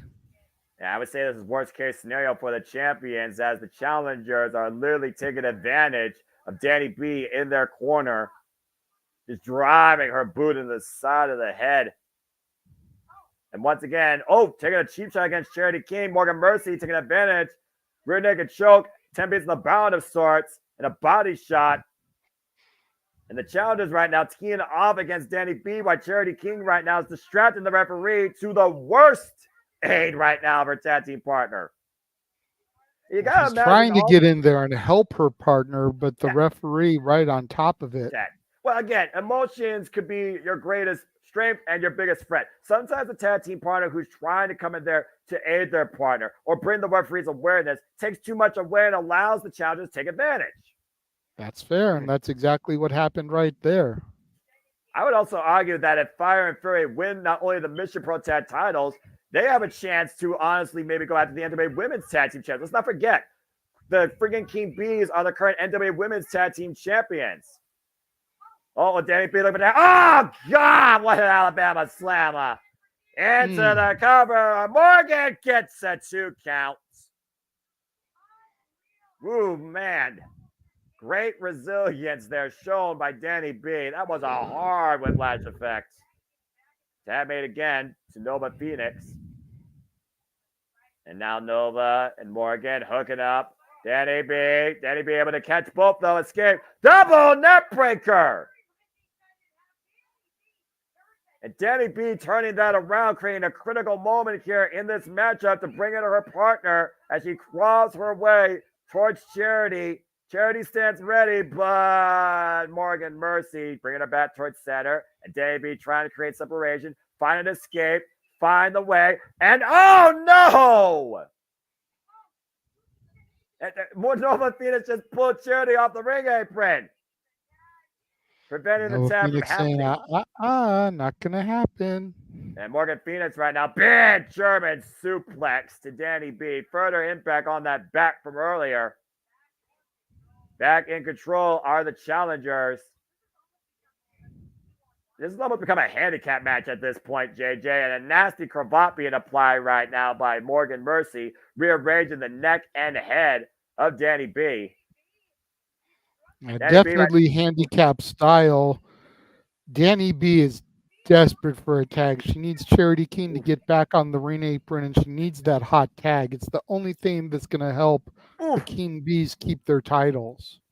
And Danny B right now looking to go up to the top rope, looking for something big out of the corner here. Big cross body takes down Morgan Mercy, but unable to capitalize, literally bouncing and rolling off her. Charity King getting back to the corner there, though. Charity King back up to the apron, to your point, ready and willing to make the tag. Can Danny B find her wherewithal and reach out to her partner?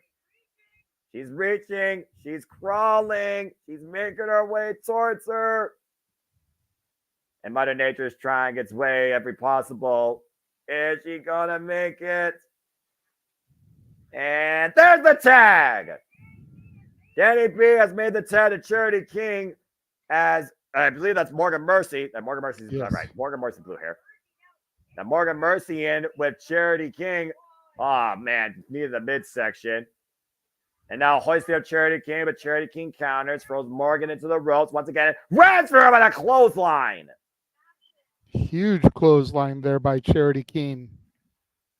Charity King rocking right now. Morgan Mercy as Nova Phoenix looks to climb her way back to the apron to aid her partner. Meanwhile, big Samoan drop. And it goes for the cover, and Nova immediately breaking that up. Before the official game and start the count, now hoisting up. Oh, God! Bubba Bob of sorts. Huge Bubba Bomb. Planting Charity King. Danny B, though, catching Noah Fierce with a DDT. But Morgan Mercy still leading. Now Morgan Mercy hoisting up Danny B. Oh! Morgan Mercy playing Danny B as all 4 women are down. Again, the Mission Pro Wrestling Tag Team Champions are on the line. The 4th champions in this company's history after the inaugural ones, Robin and Charlotte Renegade, followed by Bougie Reality, of course, talking about the Reality herself, Madi Wrenkowski, of course, now Wren Sinclair in NXT. And, of course, we saw one half of the previous champions earlier in Maya World. Referee starting her 10 count here as Morgan Mercy and Charity King are trying to get back up to their feet, crawling towards center. 2 legal women, by the way, in this match. Charity B right now, or excuse me, Charity King right now teeing off against Morgan Mercy. Some of these names are like they could be in a Dr. Seuss novel, how much they rhyme with each other. Oh, right. Big forearm strike, blocking that forearm shiver this time, though, blocking the arm again as Charity King is trying to create momentum for her team to reserve the titles. Teeing off against Morgan Mercy, just wailing away at her opposition. Morgan Mercy down to her knees, and Morgan looking to create separation. Turns Charity King around. Now the waist slap for a big German suplex. Back elbow strike, though. Oh, single leg kick, and Morgan. What the hell? Huge German suplex there. Off the roundhouse kick, Morgan Mercy with the cover, and Danny B saves the titles. I'm pretty sure we would have had new MPW tag team champions there wasn't for Danny B, who brings her partner over to the corner and makes the tag. Not sure how wise that is. Once again, trying to Irish with Morgan Mercy, who instead, Casadora, Nova Phoenix with the full Nelson. Danny B in a world of trouble, Danny B. Oh, no! Miscommunication there. Morgan Mercy just took out Nova Phoenix. Man, that's one hell of a pump kick to drop your partner with. And Danny B right now taking advantage of the miscommunication by the challenger. Super kick to Morgan Mercy, still on her feet. Now going off the ropes. Springboard code breaker. Charity King trying to hoist up Morgan Mercy. Big power slam. And Danny B and Charity King covered again to retain. That is it. Sheesh. Great finish there to that tag team title match. Yeah, you can tell the perseverance the champions felt at that moment with both covering Morgan Mercy just to make sure she didn't get a chance to kick out. As the King Bees with their first successful defense as the Mission Pro Wrestling Tag Team Champions. Well done. This combination of power and speed is definitely going to be a serious threat to any tag team. But Fire and Fury, for a first time ever combination, I thought they worked very well together. It just took one miscommunication for the whole match to turn upside down. A couple points, I thought we had new tag team champions looming. Congratulations, though, to Danny B and Charity King.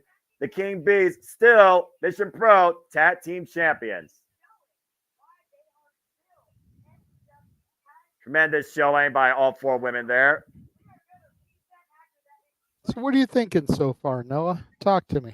I'm really enjoying this. Like I said, I've always been a fan of independent wrestling, but I'm not watching a major promotion. I'm just scrolling for YouTube. It's how I watch stuff like Rev Pro, like Pro Wrestling Eve, like Spinebuster TV, like freaking Black Level Pro, like Prestige, like West Coast. Just saying, I've always been a fan, like I said, of professional wrestling, and at the heart of it, you got to look at the very basics of the industry. And it doesn't become more humbling with your rise and the journey towards the bigger leagues than the independent scene. As we get a little bit of a sponsorship thank yous here, as of course independent wrestling always is endorsed, supported, and encouraged by sponsors, whether it's for promotions and or the competitors. And with that being said, when we got a moment to breathe, thank you all for tuning into this first ever independent professional wrestling scene, live watching event special. We hope you're enjoying this takeaway from the bigger companies where we bring you truly to the simpler side of the professional wrestling industry. Hope you're enjoying the action, engagement, and commentary. Please subscribe, comment, tell a friend. If you want more of these, please, we love to hear your voices. We love to hear your encouragement. We do this for you, not for us. We do this for the love of professional wrestling too. And thank you to everybody that's watching across all active outlets here at the Multiverse of Media. Still to come tonight, of course, we still have the Hybrid Women's Championship involved. We still have the MPW Women's Championship involved, of course, in our main event. And if you want to find out how we got to this point, go check out Mission Pro Mania, courtesy of Mission Pro Wrestling, that happened back in April. Now fully available on Title Match Network, where, to your point, JJ, it was Izzy Moreno that won the Mission Pro Cup in their own version of a Stadium Stampede match, making sure this goofball couldn't get up for the count of 10 in a brilliant way. And again, folks, we hope that you are enjoying this. Please stay tuned after this event concludes, that we will be back later for the weekly Saturday Night Shenanigans that are Open Mic Night with a debuting new panelist in my ATW brethren, the KING King A-Train. And I'm sure there's going to be a lot to talk about and have another fun, probably chaotic conversation as we continue our enjoyous watch along here for Mission Pro Wrestling. And you hear Walker Student, by the way, who's the voice of New Japan Pro Wrestling, who's also been a voice for, of course, Mission Pro Wrestling, alongside Emily Mai or Beta Scott, as we're looking back at what got Izzy Moreno to this point.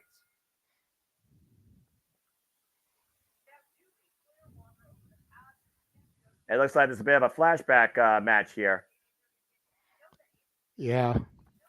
Maybe Moreno, it's their intermission, so they're running this during the intermission in the arena. Yep.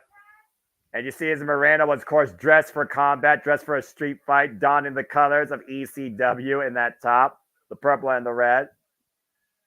And you see that little girl I was pointing out earlier, the fan there. Yeah, I see that little girl with the bow tie there. Again, wrestling starts at the heart with the youngest of fans to become the greatest and biggest of stars. And of course, Moreno, again, has definitely been putting in the work since she was 10 years old, training out of, as I said earlier, the Hybrid School of Wrestling in San Antonio. Also recently training with none other than Ace Steel, who was accompanying the man we all believe in, Joe Hendry, to the ring at Against All Odds this past weekend. Say his name and he shall appear. I'm sad he didn't appear in WWE yet, but I do wonder what might happen on NXT this Tuesday. I'll be watching. Say his name and he appears. I believe in Joe Hendry. Sorry. Anytime that shows up, I swear. You always get me with that. You always get me with that. And the biggest component to believing in Joe Hendry. Anyway, as we look back at this match again, Izzy Moreno, who of course faced this goober named JP Harlow in this San Antonio Stampede match. The only way, of course, to win this match was to keep your opponent down for the count of 10. And basically, it's a street fight. Yeah. Called a San Antonio Stampede. Literally made by La Mera Mera Thunder Rosa. I enjoyed watching this one. This was a little silly. This was a good match. This was a little silly to say the least. Not gonna lie, but I was kind of laughing a bit here too. As of course, in Mission Pro, they're not afraid to do intergender wrestling as well, like AEW and TNA. I mean, you've gotta be a little bit silly here. It's kind of what I expected because number one, you've got Izzy Moreno, 17 years old. You can't be as brutal with her as you would an of-age competitor. And then you've got the whole intergender aspect of it. Intergender matches primarily are just for the shtick, the gimmick. So it's exactly what I figured.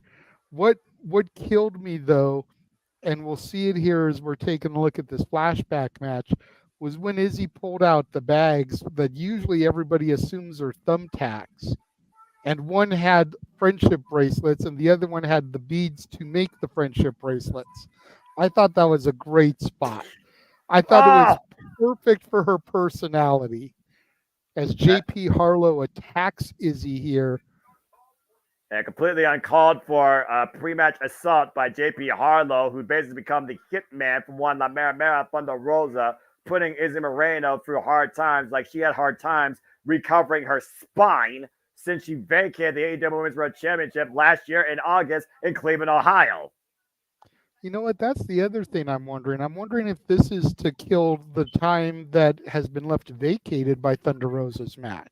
Oh, there's no doubt in my mind that's exactly what it's about. Because again, Diana Purrazzo will face La Mera Mera, Thunder Rosa. Of course, this is being in the past. We can talk a little bit about this, but again, people kind of know where we are coming from with this match because, again, we saw what happened. But people right now may not know what's happening, but again, people might know what's happening. For anybody that is watching this for the first time, they haven't seen how Izzy Moreno got the Mission Pro Cup.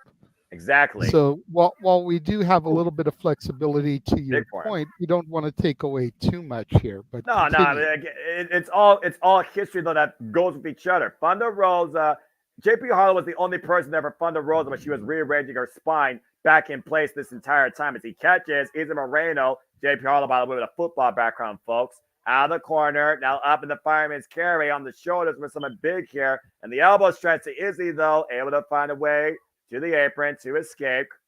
Big shoulder block here by JP Harlow, while Izzy Moreno, of course, has been involved in Mission Pro since August 12th, had her first match with Jasmine Allure, and I need a little cowbell in my life. How fitting we're in Texas. The thumb to the eye by JP Harlow. Great underhanded tactics by the heel JP Harlow. And Safet, what does GCW have to do with anything tonight? Can you let me know? Like, seriously. We're sitting here talking about Mission Pro Wrestling. Well, and to a certain extent, AEW, because La Mera Mera, who's supposed to be performing tonight for MPW, has a match on Collision. What does GCW have to do with anything? Please keep it on track, bro. I think he's just talking about another independent promotion. I was naming a ton of independent promotions earlier, and arguably that's one of the independent promotions. Oh, man, and JP Harlow just rung Izzy's bell, quite literally with that cowbell. You can ring my bell, ring my bell. JP Harlow and then the stomp to the face with the cowboy boots. Preventing that submission that Izzy was going for on his left arm, trying to get feeling back in it. And now Izzy Moreno set up in the corner. The Irish whip, hard Irish whip into the opposite turnbuckles. And again, Izzy Moreno literally going into tonight, as we talk about the main event to come, her 7th match in Mission Pro Wrestling. Started out against Jasmine Allure, taking on Maya World after that, losing out on the NPW title first against Tiffany Nieves at Ladies Night Out 13, then facing the mother effing King, Kylie King, but finally winning her first match against Missa Kate via submission cross-arm breaker. Oh! Missa Kate, a good friend of Big G's Parker Kane Promotions. And again, supporting independent wrestling, also a former NWA Women's Tag Team Champion alongside Madi Wrenkowski. And right now, Izzy Moreno trying to take advantage of JP Harlow attacking that left arm. JP Harlow just literally football tackling down Izzy Moreno. Now going for the cover, pinfall or standing 10 count here wins this type of match, folks. This is called a San Antonio Stampede made by La Mera Mera Thunder Rosa, who again is the owner of this wrestling promotion. And co-founder, Snap German. And we talked about before the tough love that she's shown Izzy Moreno, literally insulting her, who Izzy thought was once a friend to her. And of course, Thunder Rosa's been there for Tiffany Nieves and her underhanded antics. Hard Irish whip denied, and JP Harlow sent face first, the top turnbuckle, torso first, Izzy trying to build a comeback here. An Irish whip, of course, the size advantage on JP Harlow with that football background, almost dressed to compete on a football field. Izzy, though, trying to take JP down, trying to build up momentum here. and just driving herself through JP Harlow. Izzy feeling it right now as JP is robbed, and Izzy looking to follow up. Big shoulder block. Of course, former linebacker himself, former linebacker for the NFL himself, Moose, who was able to defend the TNA World Championship successfully against broken Matt Hardy last night at TNA Against All Odds. Is he trying to show? We saw the return of Brother Nero after the match, so yeah, that's a whole different the conversation. Hardy Boys have been reborn in TNA one more again. And the crossbody connects to JP Harlow, and JP Harlow rocked right now. Both competitors still getting back up to their feet as Izzy favors the small upper lower back, finding her way through the pain. And Harlow, though, as Izzy drives her knee in the second turbo, and now Harlow looking to take advantage up again in the fireman's carry. And not going to allow it, though. Now bringing JP Harlow down to the mat, looking for the cross arm breaker. Adopted from Ronda breaker that was bestowed upon her by Ronda Rousey. And looking to win the big one here for the NPW, the Mission Pro Wrestling Cup title. Harlow, though, with the strength and reach advantage, though, preventing the full extension. Now rolling up Izzy, forcing the break at 1. And Mission Pro Cup, essentially their version of a Money in the Bank briefcase, where you get to cash in the opportunity anytime. And again, if you all want to watch that match in full, you can become a subscriber today to Title Match Network and go check out Mission Pro Mania that occurred on April the 20th, 420. Damn it. Where Izzy Moreno successfully won the Mission Pro Cup to get her to the second chance for the Mission Pro Wrestling Championship tonight. So they come in our main event, as right now, JJ, we literally have an intermission. Yes, we do. Yes, we do. So while we have this break, let's go ahead and run our watch-along trailer. Show everybody what is coming up here across the multiverse. Let's do it. And now, preview time. So let's take a look at what's coming your way.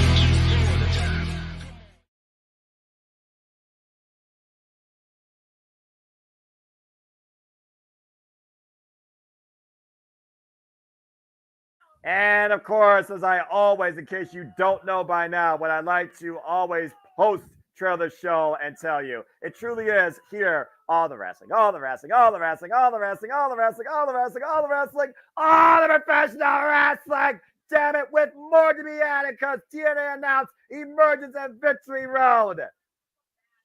As we get back to in-ring action here at Mission Pro, and we get ready for Angel Blue taking on Denise Day.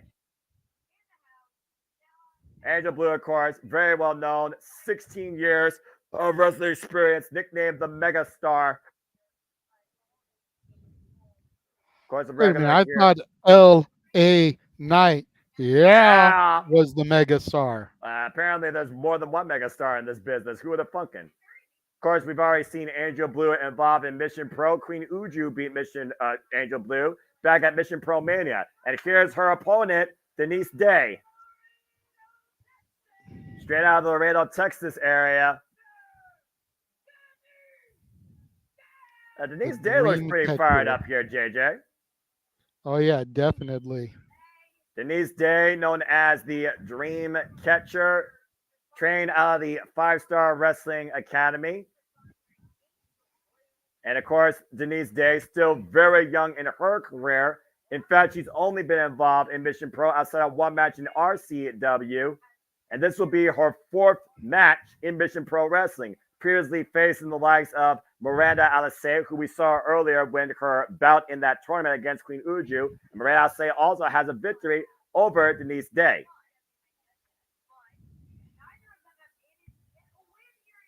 The fact of the matter is, though, while one has far more wrestling experience in general, neither individual has yet to get a win in Mission Pro. So both are looking for a first. It's a very good point here, Noah. Only one can get the victory when neither one of them has one so far.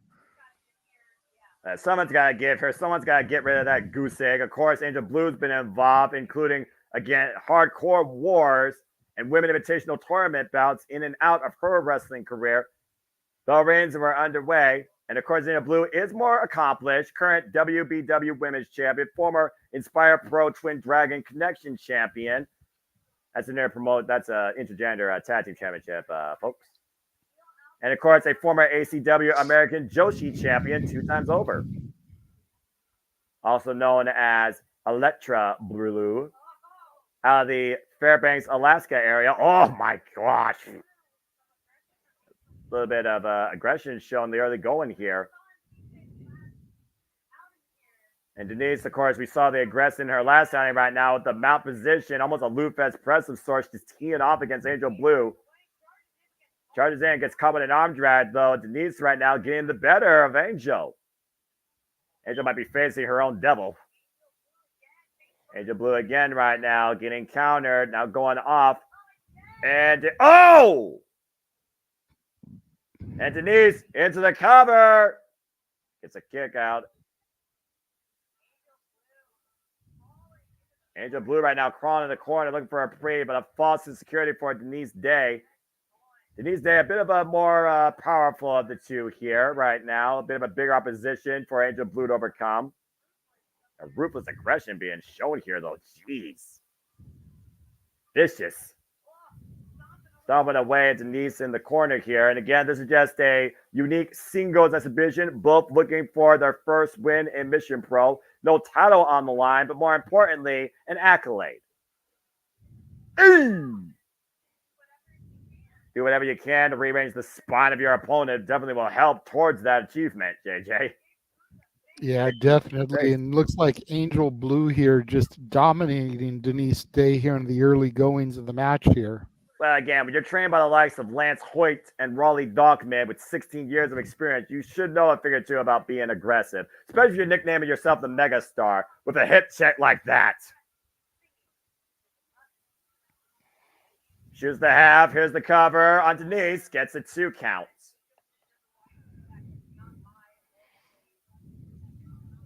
Then right now, Angel Blue just literally in firm control of her opponent. Finishers include the Deja Blue and the running net breaker. This is looking very good, though, for Angel Blue as she goes to work right now on the neck. And You need to get Angel Blue and Sky Blue in a tag team together. Call them the Sky Angels. I like the idea, but I think I might see Sky Blue go one-on-one. Again, Sky Blue, former participant in this Pro. And right now, Angel Blue having her way with Denise, just driving her head into the mat. Relentless assault here. Trying to take advantage of her and mocking the audience in the process.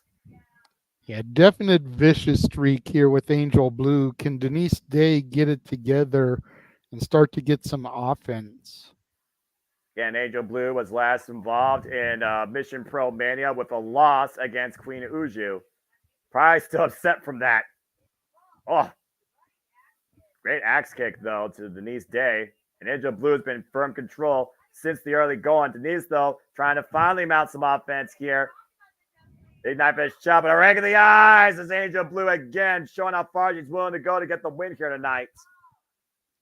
Good grief. Choking the life out of Denise Day across the second rope with the leverage of her leg.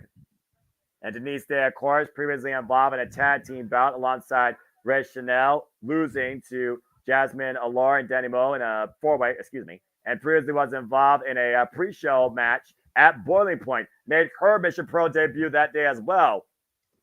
Right now, the Megastar just backing it up hard into Denise Day's face up against the ropes. Jeez. And right now, Angel Blue knows she's in control, but how far is she willing to go to get the win? How important is to get the win, rather than make a statement? Every woman here is, of course, trying to send a message towards the champion and towards maybe the future champion if history's made her tonight in our main event. Angel Blue right now, trapping Denise Day in a sleeper hold of sorts. The rear naked choke right now, pointing the elbow underneath the jawline. Those wrists firmly locked. Denise Day might be going out, might be fading. And Denise Day, they're kicking her legs, trying to get a little bit of momentum back, trying to get the crowd to rally with her. But again, that's a lot to hold down for Angel Blue right now. Denise Day wooing the people on with her, getting back up to her feet. Body shots right now to Angel Blue, trying to create separation, and a jawbreaker finally does. Now going off the ropes, and Angel Blue catches Denise Day up on the shoulders. Are you kidding? Death Valley Driver. Holy crap. Cover. Kick out, though, by Denise Day at 2. Wow. Impressive show of strength there by Angel Blue, picking up the bigger adversary for a beautiful Death Valley Driver. Yields only a near fall. And Denise Day is still in it. Both of these women, again, trying to get into the win column here at Mission Pro Wrestling. Angel Blue right now is, insulting her opponent and paying for it with her own slap to the face. Denise Day has had enough, though, of Angel Blue's bullying in this match. The Irish whip. Angel Blue stops her momentum, though. Catches Denise Day, charging him with a back elbow strike. Now looks for a cross by out the corner. And Denise Day catching her, though. Play a strength here. Planting Angel Blue with the power slam. Into the cover. Kick out at 2. Woof. Denise Day needs to stay on top of Angel Blue here. Angel Blue smart and getting out of the ring. She was scurrying scrambling like to a get out of the ring. cockroach. She was scrambling to get out of the ring, JJ. Let's be honest here. She saw her big goose egg flashing before her eyes. And a big PK by Denise Day, catching Angel Blue on the outside, who was jaw-jacking a fan.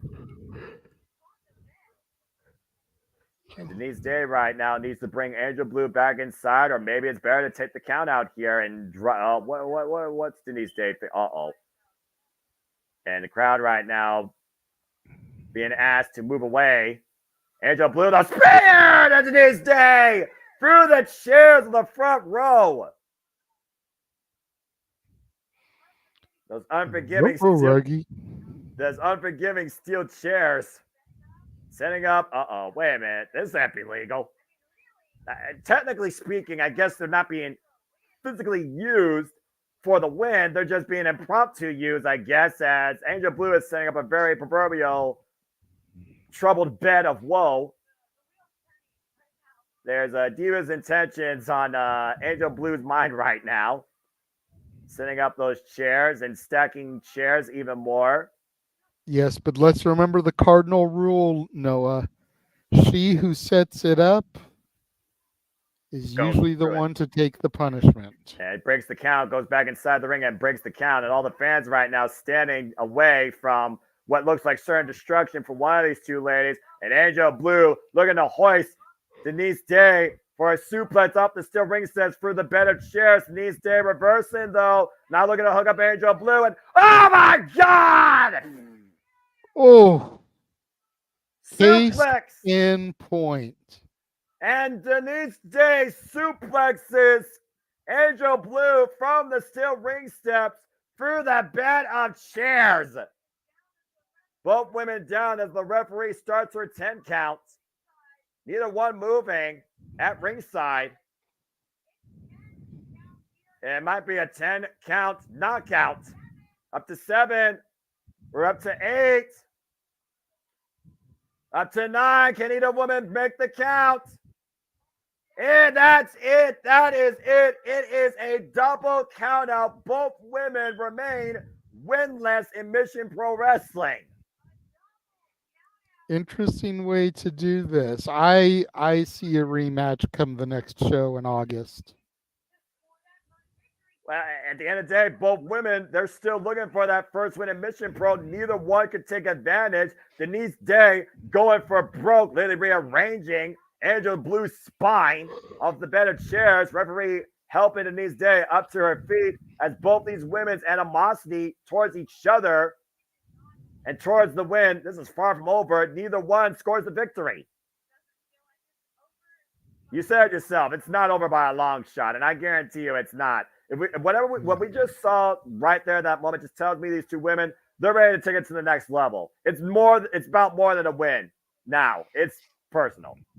Yeah, definitely. Brutal ending to that match. Well, as we keep moving forward, time to go to some more women's singles action as Calientina takes on Shea Carmichael in what I believe is for the Hybrid Women's Championship. It's Calientita and Shea Carmichael. Shea Carmichael and Calientita. Thank you for the appropriate enunciation. And again, Calientita, another one here who I've really kind of grown to respect here, watching the shows that I have seen for Mission Pro Wrestling. Right. Definitely looking forward to seeing what she brings to this match here. Go ahead and bring that down for now. We haven't even begun the entrances yet, but. I mean, that's fair. And again, Mission Pro Wrestling, we talked about before, it is a destination for rising women's professional wrestling. Damn it. And we do not digress anymore. No, and it's just fact. And you see right now the ring announcer being very cautious, please and thank you, trying to get back in the ring to announce the next match. Maybe there's a giveaway or something. That was brutal. Dadgum. I hope Angel Blue's back's okay. Yeesh. As we get ready for what I apparently believe is the semi-main event for the Hybrid Women's Championship. Again, Hybrid Women's Championship representing Hybrid School of Wrestling, a sports school in San Antonio, Texas, where Izzy Moreno was disciplined and trained out of in her young professional wrestling career. Yep, semi-main because the Thunder Rosa match got scrapped. So you got to figure that come August, they'll try to rebook that Riche Chanel Thunder Rosa match. And let's also keep in mind, please, people, remain hashtag spoiler free, as right now we know AEW Collision is underway. And of course, we have, speaking of women's wrestling, the founder, the owner of Mission Pro Wrestling, the Mera Mera, Thunder Rosa, taking on Diana Purrazzo in a long may she fucking reign. Damn it! And I look forward to watching that after this is done. Hey, you said main event. I don't think that's going to be the main event, bruv, because you got the BCC match. That's probably going to be your one-year main event. Yeah. All four BCC members versus whoever they have lined up for them. I forget who they have on the opposition side, but I did see the graphic. TMDK, Rocky Romero, and freaking Leo Rush. Yes. Now that you say it, I remember TMDK on there, but I wouldn't have remembered the other two. But yeah, that's going to be their main event for the evening. Yeah, I suppose. But I still think the women deserve it more because they're the story. Anyway, that's just a whole different conversation. Looks like some that fan's like, Bossy, I got my merch. Later, suckers. All right, well, we'll see what happens when those fans come back at the next show that is either going to be representing Tiffany Nieves or Izzy Moreno as we get ready for our semi-main. Again, this is for the Hybrid Women's Championship. And first out, here's the challenger, Shea Carmichael. Shea Carmichael, yep. She definitely gives me a little Kenzie Page, a little Hollywood Haley J type of vibe to her in her presentation. If you're familiar, I know you're familiar with Kenzie. I don't know if you're familiar with Haley J. I'm only familiar with her from having watched the Wrestlers series on Netflix. Haley J is one of those names I've heard very vaguely, but I believe I've seen her. Yeah, if you go to, I know you're not a big TV guy, but if you go and watch the Wrestlers series on Netflix about OVW, she's one of the ones that's featured quite heavily in the 8 to 10 episode series. Get a good feel for her character. Her mother is part of the staff and an ex-wrestler who works for Al and OVW. They also double dip over in the WOW promotion, Women of Wrestling.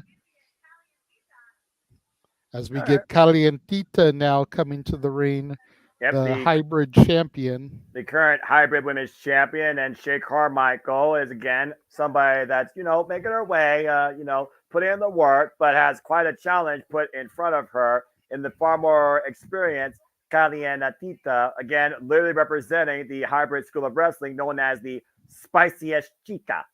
Comes in with a running corner stomps and a swinging net breaker as her finisher. And definitely hot and spicy. I'm not used to seeing her work as a heel. I'm not sure where this is coming from. I don't remember seeing her work as a heel in the other shows that I watched. More so of a tweener because she wasn't completely established. So maybe this heel persona is part of her hybrid character. From Dallas, Texas, America's sweetheart in the white and pink and sparkle, Shay Carmichael. And to your point, I've also said before, I'll say it again, championships can change people.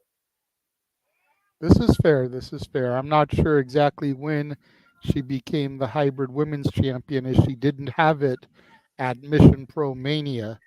So within the last couple of months, she's probably won this title. Yeah, Calientita probably became champion, for all we know, literally shortly after facing Maya World at Reality of Wrestling, and even more after that, London Dior at Mission Pro Mania. Maya World, Maya World. And of course, she loves holding on to that championship. We'll see how far a champion's willing to go. If she follows the same trend that Tiffany Nieves has followed lately in holding on her death grip on the Mission Pro Wrestling Championship. Referee, of course, checking both champion and challenger. And Shay Carmichael doesn't seem to be sweating Calientita so far. And bell rings are underway for our semi-main here for the Hybrid Women's Championship. And again, our main event comes up after this match. Condable tie-up by Shay Michael. And we'll see who leaves Summer Lovin here, both as the Hybrid Women's Champion and the MPW Champion, as, of course, the Mission Pro Wrestling Tag Champions were able to successfully retain their titles earlier tonight. According to social media, she won the championship back on May 26th, so only a couple of weeks ago here. Yeah, you wonder how far she was willing to go to win that title, how far she was willing to go to hold on to that championship. Great wrist control here right now. Hammerlock in the left arm is the champion. Challenger trying to force the break and immediately going after the hair as the referee calls for the break. Shay Carmichael, though, a little bit upset after that as the champion finds reprieve in the ropes, clearly getting inside her challenger's head. And again, back to the hair. I don't know how wise this is. And Shay Carmichael grabbing a handful of delivered big forearm. In the Irish whip, reversal Irish whip. Shay Carmichael sit hard in the turnbuckles. A drop kick. Get the boots up. Now sending up to the second rope. Now catching Calientita. Beautiful head scissors takeover. Oof. STO of sorts. Drops the knees across the chest. And Shay Carmichael looking to follow up again. Big running drop kick. Through the chest. Here's the cover. Gets a 2 count. Still not enough. No, it's too early. A good early showing here, though, by Shay Carmichael. Yeah, we talk about it often, Noah. The challenger has got to stay on top. The challenger has to beat the champion.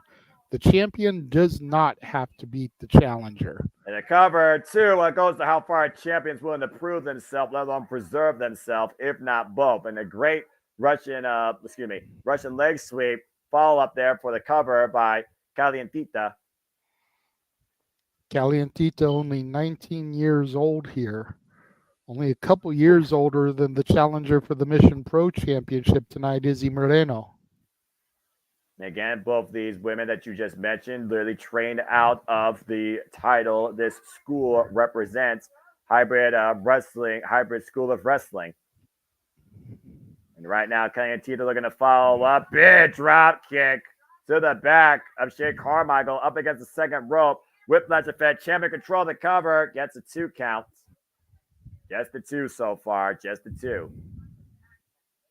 You can see right now, Shea Carmichael's holding on to her back. She got nailed hard with that drop kick. Ooh. Dropping an elbow. Big elbow there by Calientita. And right now, Shea Keeps just fanning herself because of how hot and spicy she is. Yeah, again, there's too much heat for her own self to handle is the question right now. Putting the boost to Shea Carmichael in the corner and driving her foot forward underneath the jawline of Shea Carmichael. Shout out to Dustin Rhodes and his Rhodes Wrestling Academy, by the way. Go check out his latest showcase on his YouTube channel, folks. Oh, and the double stomps just in the corner. Stomping away at her challenger like a maniac. Ooh. Calientita, though, sent face first and second turnbuckle, and Shea Carmichael looking to answer in kind with some stomps of her own in the corner and a Bronco Buster. There we go. Haven't seen one of those in a while. Yeah, okay. Shea's bringing her own heat to this. Oh! Yeah, but you don't want to get too cocky with a champion the caliber of Calientita. Whoa! Running in with the cannonball, shades of Kevin Steen into the cover, goes Calientita to retain shoulder up immediately and grab of the rope. That positioning there by the champion. Shea Carmichael right now showing great resilience here. And of course, Calientita, to your point, is champion. Title can only change hands via pinfall submission inside the ring. Shea Carmichael, though, just smiling up towards the champion's offense here, looking unfazed, trying to get inside the champion's head and probably succeeding. Now Calientita teeing up against Shea here in the corner. And Shea Carmichael, though, still staying in this, though. Oh, what's this? Cinching on a cravat, trying to wear down the challenger, possibly looking for a submission here. And the wrist lock firmly behind the challenger's head, close to the inside of the champion's body, but challenger able to make contact with the elbows. Calientita, understanding the sense of concern, breaks the hold herself and still unleashes on Shea Carmichael. Shea Carmichael. I gotta get used to that name. Carmichael. It's like two names. Carmichael. Oh, it's Karma. Armringer gets to the midsection. And the front face lock now by Calientita. What you looking for here? Hoisting up maybe a German suplex attempt. Shea Carmichael, though, reverses! Great reversal of the vertical suplex, almost like an exploder, having with Calientita crash into the turnbuckle pads there. Shea Carmichael, big running Meteora in the corner. Huge opportunity right now for the challenger into the cover, up the far leg, and Calientita gets the shoulder up at 2. Big kick out there by Calientita. Shea Carmichael, though, in firm control here. Calientita still finding bat, though. Vicious forearm strikes. The Irish whip, reverse Irish whip by Shea Carmichael. Calientita up and over, though. Shea Carmichael, though, trying to keep up with the champion. Catches him by a cutter! Out of nowhere! Big cutter. But she has to try and capitalize. She has to roll through for the cover. Both women down in the middle of the ring as Calientita is checking her jawline. And right now, this is a critical moment for Shea Carmichael to capitalize. Whoever can get back. Carmichael is exhausted. Look at her. She hasn't even begun to move, just barely stirring now, and she's rolling the opposite direction. Both these women right now, critical moment here for both to capitalize. Shea Carmichael with a smile on her face, meeting the champion in kind, middle of the ring, eye to eye, forehead to forehead here. It's almost like Shea Carmichael loves this. Calientita, though, and Carmichael both trading forms. Whoa! That was a vicious slap. Calientita egging her on, screaming, "Come on." Double A takedown. Now that Shea Carmichael's giving it to her, Calientita's like, no, I'm good. She asked for it. Be careful what you asked for. Yep, you just might get it. Big clothesline Oh! takes down Calientita. Good takedown, taking her down face first, following that clothesline. Now the waist lock. Big German suplex release by Shea Carmichael. Calientita in a world of trouble here, now trying to cover up as the referee's trying to create separation. What the hell, official?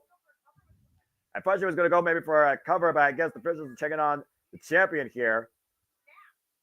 I think right now, Shea Carmichael, a screw might have been taken loose.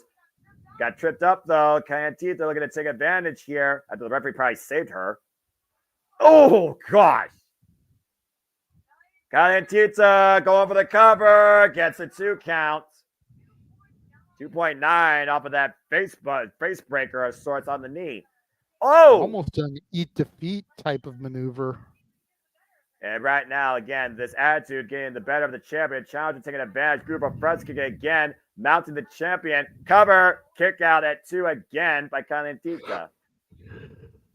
We're split second away from possibly having a new hybrid women's champion here in our semi-main event here at Summer Lovin, represented by Mission Pro Wrestling. Going for the big net breaker. Calientita able to reverse, though. Get to the midsection. Now the double underhook. Oh, the DDT. And that might be it. Cover. Hook on the leg. Calientita retains. Jeez. Calientita finds the 3 for the victory. Big retention there for Calientita. Demanding her championship as the referee's trying to get it. Calientita snatches it from her hands. Yeah, I mean, to your point, we saw how far Calientita values that title, but she was definitely tested tonight against Shea Carmichael. Great showing here by the challenger. But I gotta say, Shea, I think there's something different that was brought out of Shea tonight that I was unaware of. Quite possibly. Well, whatever is going on with Shea Carmichael, it brought her very close to her championship goal as we get ready for our as we get ready for our main event here. And Shea Carmichael right now arguing with the referee. You gotta wonder if that moment that the referee created separation with the two, that might have cost Shea Carmichael in the end going. And Carmichael arguing with the, just threw a sign into a participant's face. Shea Carmichael might become a hot mess for all we know. Anyway, as we have a moment to breathe here before our main event to see if Izzy Moreno makes history as we get ready for the Mission Pro Wrestling Championship bout with La Princesa Tiffany Nieves taking on Izzy Moreno for the second time. Hope you all enjoying this very unique first time live watching event here for independent wrestling as we cover Mission Pro. The idea will be back momentarily, folks. Please like, subscribe, comment, tell a friend. If you want more of these, let us know. Your opinions, your voices matter the most. And if you want to dip into the conversation, Super Chat is it is truly as simple as that. And thank everybody that's tuning in. Daniel, Safety, Matt, of course, Daniel, and everybody that's watching along, whether you're chatting or not, or just hearing us, take you along the ride. As we get ready now to see if Izzy Moreno makes history, it's time for the main event as the current holder of the Mission Pro Wrestling Cup cashes in tonight to try and win the Mission Pro Wrestling Championship. It's the moment we've all been waiting for, Noah. Indeed, JJ. And we talked about the insulting comments by both the champion and, of course, Thunder Rosa and anybody else that's doubted young, bright, up-and-coming, dedicated, passionate Izzy Moreno. She's going to do whatever it takes to win her tonight, but I got to argue that Tiffany Nieves is going to probably do whatever it takes to win her tonight as well. So this is going to be a dog dragged-out fight. I expect nothing less. Tiffany Nieves always brings everything to a fight.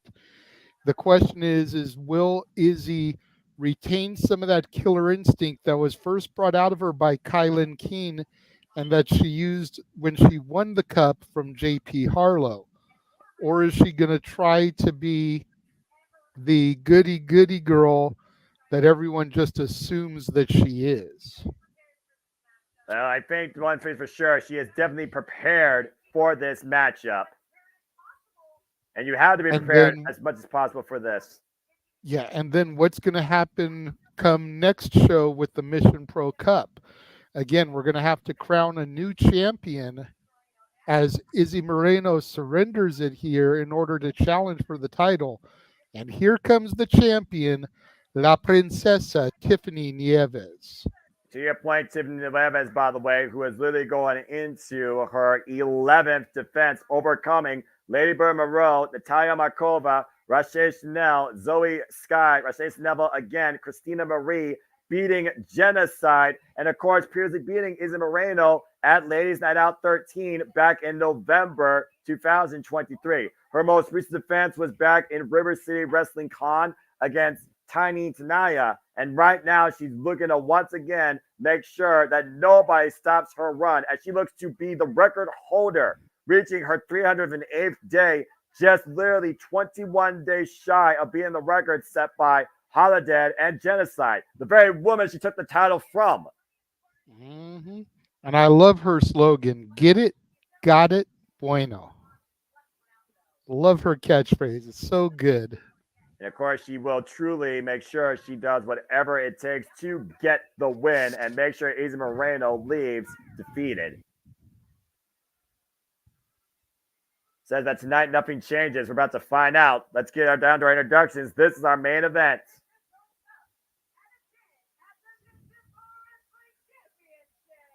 Good luck, Izzy.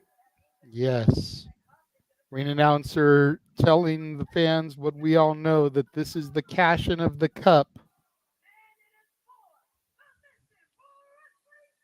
The Mission Pro Wrestling Championship, first established in Mission Pro Wrestling, held by La Rosa Negra, then, of course, won by Jasmine Allure, of course, won by Holiday, and then won by Genocide, now currently in possession of La Princesa Tiffany Nieves.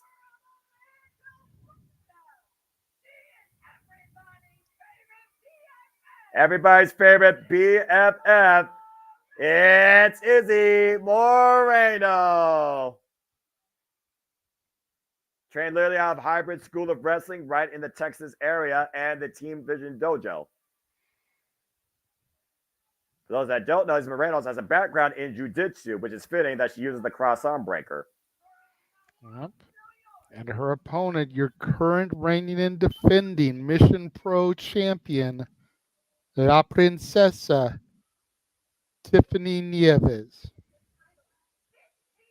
She's defended this title actually 15 times. Longest reigning and defending Mission Pro Wrestling champion in her own right.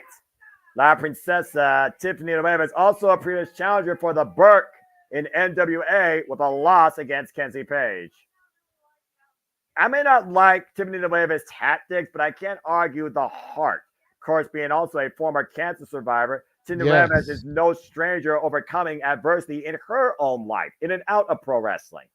I'm glad you pointed that out, because I was about to point it out. That's one of the things that really made me gain some respect from her, was when I learned she was a cancer survivor. Of course, endorsed by La Mera Mera, Thunder Rosa, arguably who would be in her corner tonight if she wasn't involved in taking care of business against the virtuosa Diana Perazzo. Of course, we know Tiffany Nieves won this title using it for Eat Defeat against Genocide. You wonder if she might apply a similar tactic against Izzy Moreno tonight. Here we go. Bell rings. Here we go.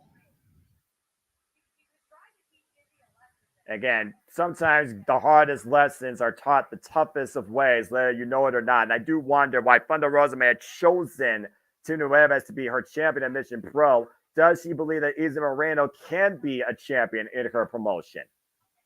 Well, of course she can. I mean, I'm sure Thunder Rosa looks at Izzy Moreno and sees herself when she was a young woman. You know, whether you're male or female, you can't help but look at Izzy and see a little piece of yourself in her. A super fan who is living out her dream of being a professional wrestler. Damn it.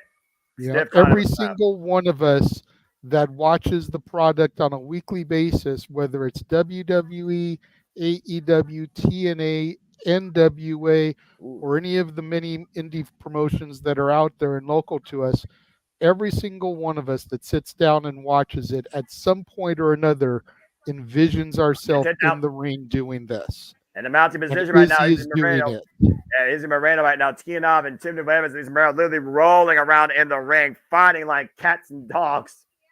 Tiffany Nieves right now on the back seat, and Izzy looking to follow it again, trying to catch her. Nice snap, Mayor. Looking to follow up. Runs in with a sliding elbow strike to the back of the head and neck, drops the elbow. Again, the confidence that Izzy has restored in herself since that loss last year.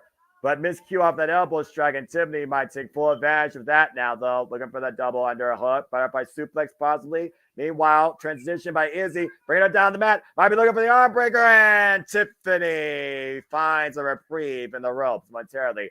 And throws Izzy to the outside in the process. Yeah, as we talked about briefly during the pre-show, this is not the same Izzy Moreno that challenged La Princesa back in November, when she was only a couple of months into her career.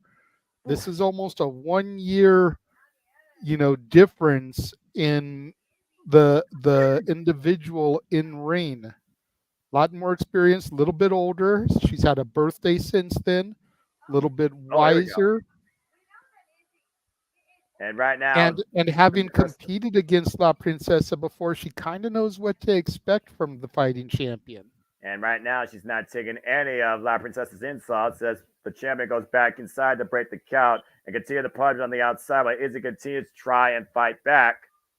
And pushing Izzy back first into the apron. Of course, the champion can only change hands via pinfall submission inside the ring.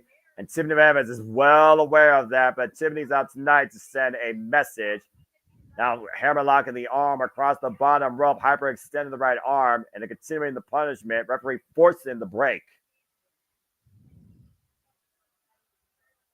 And Tiffany Nieves, of course, has shown what it takes to be a champion and what it means for her to be the champion. Since beating Emmy Camacho back in June last year, 2023, for number one contendership to get to Genocide at Boiling Point, where Tiffany Nieves arrived and became champion. Izzy Moreno debuted and has only risen up since then. Quickly put on the brakes right now on Izzy Moreno, who's down the outside. Izzy again, who started as the young fan of one Davina Rose, a.k.a. Bailey. Of course, became her own form of podcaster, interviewer, now in-ring competitor. Now we saw Bailey able to successfully defend her championship earlier today against Piper Niven. Can Izzy Moreno be like her idol, her role model, if you will, and become champion here tonight? That's what the whole world is waiting to see. And, of course, no respect shown to the referee by the champion here, with a bit of admonishment for using closed fists. And clearly right now the plan is wear down, beat down Izzy Moreno, break her spirit, then break her body. That's clearly the plan on Tiffany Nieves. Loving shot to the spine. Of course, we just saw earlier a recap of Izzy Moreno getting into the opportunity, beating J.P. Harlow in a San Antonio Stampede match for the Mission Pro Cup. And the Mission Pro Cup, of course, will be vacated now and will be determined across a tournament, I imagine, for a new winner to also go after this opportunity when the time presents itself. Oh, jeez. Well, the last time they did it, they did a fatal 4 or 5-way match, and the winner just took the cup. I got to imagine they'll probably do something similar come August in their next show. And, of course, next time the Mission Pro Wrestling takes center stage will be, as JJ alluded to, in August. And again, folks, if time allows and if you encourage, we'll be happy to cover this again for you. Is he taking advantage, wrenching the left arm at Tiffany Nieves, trying to fight back here, and that jiu-jitsu background coming into play, teeing off against Tiffany, bringing it down to her knees, looking for that pump knee. Oh, but Tiffany drives herself into the back of Izzy. That was a hard shot, too. You got to figure Tiffany Nieves here is trying to teach Izzy a lesson. You know, you look at someone like Izzy, 17 years old, a 1-year rookie in this business. Tiffany Nieves has been around the block quite a bit. You know, NWA competitor, Ohio Valley Wrestling former champion. She's done a few things along with beating and surviving cancer. You don't want some 17-year-old punk to come Oh in boy. and derail you. Oh! Spin out with the power slam right now. And of course, Tiffany trying to take advantage. Here's the cover. 2. Wait a minute, hook a leg. 2 count there. Almost sat on Izzy there. I believe Tiffany calls that the Bronx Slam. I could be wrong with that, though. Yeah, you're right. The Bronx Slam, that spin out sidewalk slam. Again, Tiffany Nieves, calculated champion here. And of course, we talk about the younger generation of rising athletes, not just in NIL, but in professional wrestling. Julia Hart, 20 years of age, TBS champion. Billy Starks, 19 years of age, Ring of Honor Women's Television Champion. First ever Ring of Honor Women's Television Champion. And now the double Here underhook. we've got Izzy Moreno at 17 years old, could become the Mission Pro champion. Weirder things have happened, but truly nothing is impossible in this business for anybody if you work for it. And Tiffany right now feeling firmly in control, taking her eyes off her opponent and showboating to the crowd. This could be a critical mistake. And Izzy right now just trying to get back up to her feet with assistance from the ropes. Normally you would think so, but considering Izzy's having a hard time just even getting to her feet, you got to figure Tiffany Nieves thinks she's in her driver's seat here. And Izzy, though, fine bet, though, up and over, the flip, the roll up, the cover, 2, almost got her. No. Izzy almost won the title right there. And again, split-second decision, though, by Tiffany with that knee. Bends Izzy down. What's Tiffany looking for here? Readjusting position. Now hoisting up Izzy Moreno. Big power slam. Almost thought she was going to go for the Michinoku driver. We saw that so many times at Clash of the Castle today. Tiffany going for the cover. Gets a 2 count. Deep hook on the far leg. And again, further exaggeration on the lower back of Izzy Moreno, who's been favoring that pretty much this whole match. But Izzy again, willed on by all her best friends, all of her friends in attendance. All the friends and fans of Izzy Moreno here, looking to see if Izzy creates history. Willing on the challenger here. Izzy again getting the boot up, though, creating separation, sidestepping Tiffany Nieves, who goes into the turnbuckles. And now Izzy once again follows up with a shoulder block, rolls through, creates distance. The confidence building inside Izzy, but again, that back showing no favoritism. And Izzy right now, but we're looking to go for broke, going up to the second rope. Tiffany trying to stop the ascent. Tiffany charges in, catches Izzy. Oh boy. Oh God, what a spine buster. Ooh.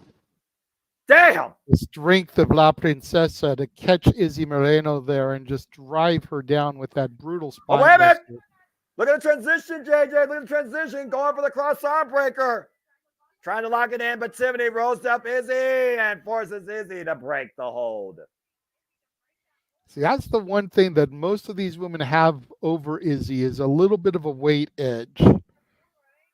And that just is because of her youth. Ooh. Tiffany maintaining wrist control, though, dropping Izzy maintaining wrist control, though, dropping Tiffany face first. Now, once again, wrapping the arm up, looking for that cross arm breaker one more time. The same way she beat Mr. Kate to win her first match here in Mission Pro. Tiffany dragged away from the ropes towards center. Can Izzy hyperextend that arm? Hey, wait a minute. What? Wait, who's that? That's not Thunder Rosa. She's supposed to be on TV, right? Who the hell's that? Now, Izzy, though, driving the strange ally to Tiffany Nieves, face first to the ring apron. What the fuck's happening here? I'm not sure. I need to get a good look at it, see if that's Holodead. Yeah, was this the plan all along? Was this the damn plan all along? Then right now, the referee checking on Izzy. Almost the referee you would think would try and incite a disqualification right now. Again, Thunder Rosa not wanting the referee to call for the DQ. No, nobody wants that. And Tiffany right now literally looking for an escape, a coward's way out. And her audience is saying no as well.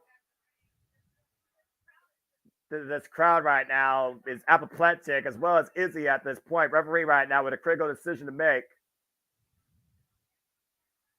And the ring announce.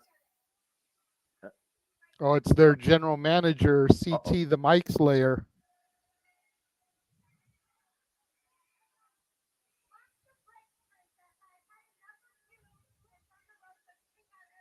Uh-oh.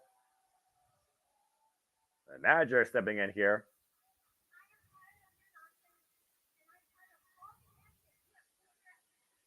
Yeah, disgracing the championship.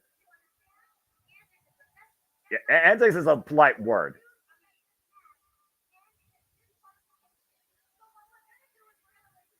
She's refusing to let the match end in a DQ.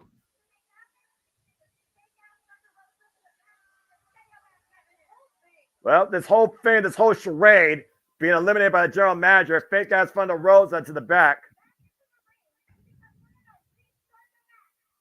Yes! Match is restarting.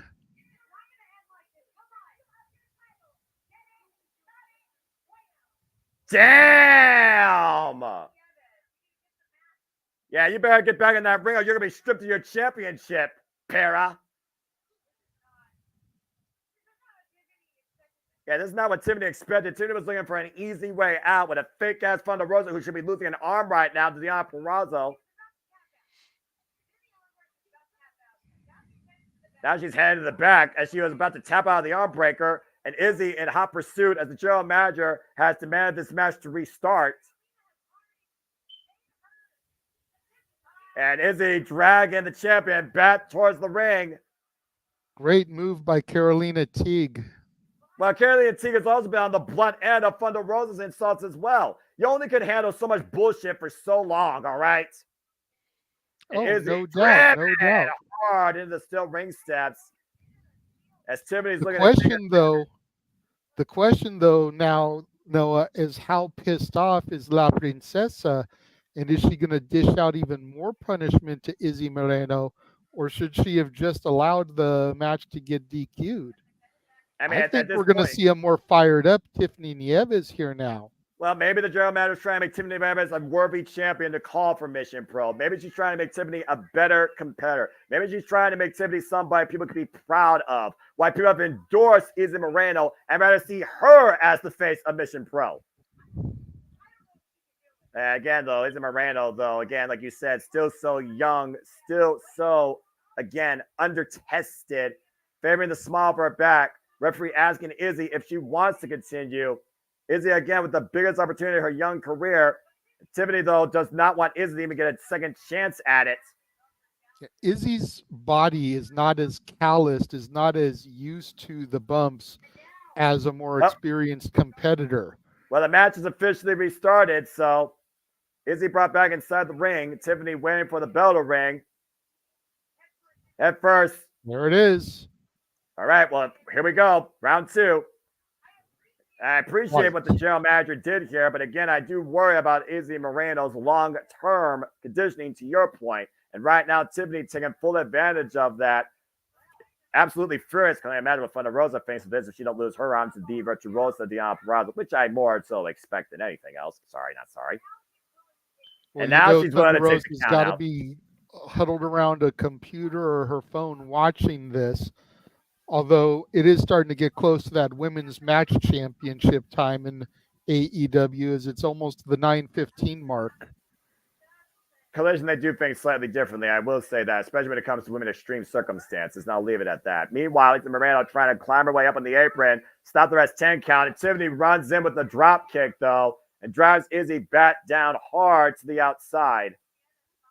You can see the way Izzy is clutching at her back there. Yeah, but look at the way that Tiffany Nieves is clutching her left arm that was nearly taken out of its socket. I can imagine what's going through Izzy's mind right now. With how far she went to get back in this match, to have this match. The bottom line, even if Izzy doesn't win here, she will not accept losing via countout. If she's going to lose, she wants to lose in the ring to the champion. But losing the last thing on her mind as well as quitting. And Tiffany literally tossing Izzy back in right now. Might be dead to rights, dragging her towards center. Now goes into the cover, lateral press, and Izzy somehow kicks out. The heart, the fighting spirit of Izzy Moreno. Somehow Izzy managing to get the shoulder up before the 3. And now Tiffany might be looking for a submission of her own, possible cloverleaf. Looking to hoist up Izzy. Again, the damage done to that compromised back. And the spine being rearranged on young Izzy Moreno as her body is planted flat on the mat. And Tiffany is sitting deep in on that cloverleaf. And again, we talk about the impact to the back on the steps. And Izzy might literally be fading here. You talk about the catalyst, talk about the conditioning of Izzy Moreno. She can only endure so much for the referee has to call it. If Izzy passes out, that might be it. Arm goes down once. If the arm goes down 3 times, Tiffany Nieves will retain via submission. There's a second. If this arm goes down for a third, this match is over. But Izzy still shows life. The heart and soul of Izzy Moreno. Finding a way to raise her body, crawl towards the ropes, and forces the break. And Tiffany got to break that hold, but Tiffany bringing her back towards center, almost refusing to. Now dragging her back towards center of the ring, and once again, readjust the position, looking to once again apply a cool leaf. Izzy, though, changing position herself. Roll her through with the ankle pick. An awkward landing for Tiffany Nieves. I was going to say Nieves rolling close to those ropes so that she could get into them very easily. Smart move by the champion. Yeah, but Izzy also sent the champion close into that turnbuckle, I think, on that damaged arm. So smart move by the challenger. And also she's created separation. Izzy Moreno with a bad back. Tiffany Nieves with a bad arm. What gives here first? As Izzy once again tries to rise back to her feet. Showing the fighting spirit of her role model, Bayley. Looking to follow it, and boom, man, just runs through Tiffany. And now Izzy taking the champion down twice, 3 times with the short-range clotheslines. Izzy with the fire in her heart coming out tonight with the will of the crowd and all of her best friends there. And Moreno right now jumping elbow shot after the shoulder tackle. Sends Nieves back towards center of the ring, still favoring the small of the bat, though. And what's Izzy thinking here? Big risk for possible highest reward or greatest downfall. Going to the highest of heights here tonight. Up to the top turnbuckle pad, looking to lay it on the line. Big crossbody, high angle connects. And Izzy with the cover. Hook the leg kick out by Tiffany Nieves at 2.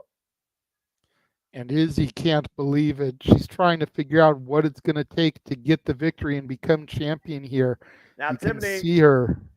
Now Tiffany looking to capitalize here, though. But Izzy Moreno, though, remaining still determined. Looking for a back slap, but the back immediately gave out. Mm-hmm. Again, that back still injured now. And the arm, though, injured by Tiffany, who was looking probably for a pedigree. Again, keep in mind, she was in the armbar, about to tap out. Backstabber by Izzy Moreno, the Tiffany Nieves, though. And now Izzy Moreno with the arm again, looking for the cross arm breaker. Has it fully applied, has it extended. Will Tiffany tap? Will Tiffany find escape? Tiffany still trying to fight back, though. Reverse the pressure, shoulders down. Tiffany unable to relinquish Izzy's hold, though. Izzy kicking back the right arm, trying to hyperextend that left arm. It's out straight. Will Tiffany tap? Oh, that's it! That's it! That's it! I don't believe it! Izzy Moreno has done it! Unbelievable! Izzy Moreno is the new Meacham Pro Wrestling Champion. Izzy has done it. She overcame the odds. She overcame herself. She overcame her own self-doubt and all the possible controversy. Even the champions planned to get the match thrown out. Tears in her eyes as Izzy Moreno has ended the reign of Tiffany Nieves and is now the 5th Mission Pro Wrestling, 6th Mission Pro Wrestling champion. And now she is holding that prestigious title. Her first championship in her young wrestling career. Not even a year veteran in the business, Noah, and she is the champion of Mission Pro Wrestling. If you dream big, you can achieve anything. She followed the role model's example. She went on her own journey. And Tiffany Nieves has learned what Izzy Moreno truly is. And you can now call Izzy Moreno a champion. Incredible. Now Izzy Moreno steps into those boots, that pressure zone of holding a company's premier title. What a moment for this young, bright, up-and-coming star. Yeah, absolutely. And not to downplay, but winning a championship is easy. Retaining a championship is when it becomes difficult. And there's that little girl. She almost fell. Someone help her. Please don't let her fall. Well, she has leg braces on. That's part of the issue. Yeah. She has leg braces. That's a moment right there. Tell me that doesn't scream a picture over a decade in the making with a young fan followed a role model. Now Izzy Moreno is a role model for even a younger fan to follow. She did it. Izzy Moreno did it. The smallest BFFs come in all sizes, all ages. As Izzy Moreno is welcoming all the BFFs to celebrate this moment for her inside the ring. What a moment for Izzy Moreno and for Mission Pro Wrestling. I couldn't be happier. Everybody congratulating our new Mission Pro Wrestling champion. What a way to close out Summer Lovin'. Nothing but loving in the air tonight. On behalf of the Renegade, JJ Williams, I am the Seminole Fox, and we thank you for tuning into this first ever, hopefully not the last time ever, coverage of Mission Pro Wrestling. Thank you for tuning in to this Talent Match Network exclusive. Izzy Moreno has done it.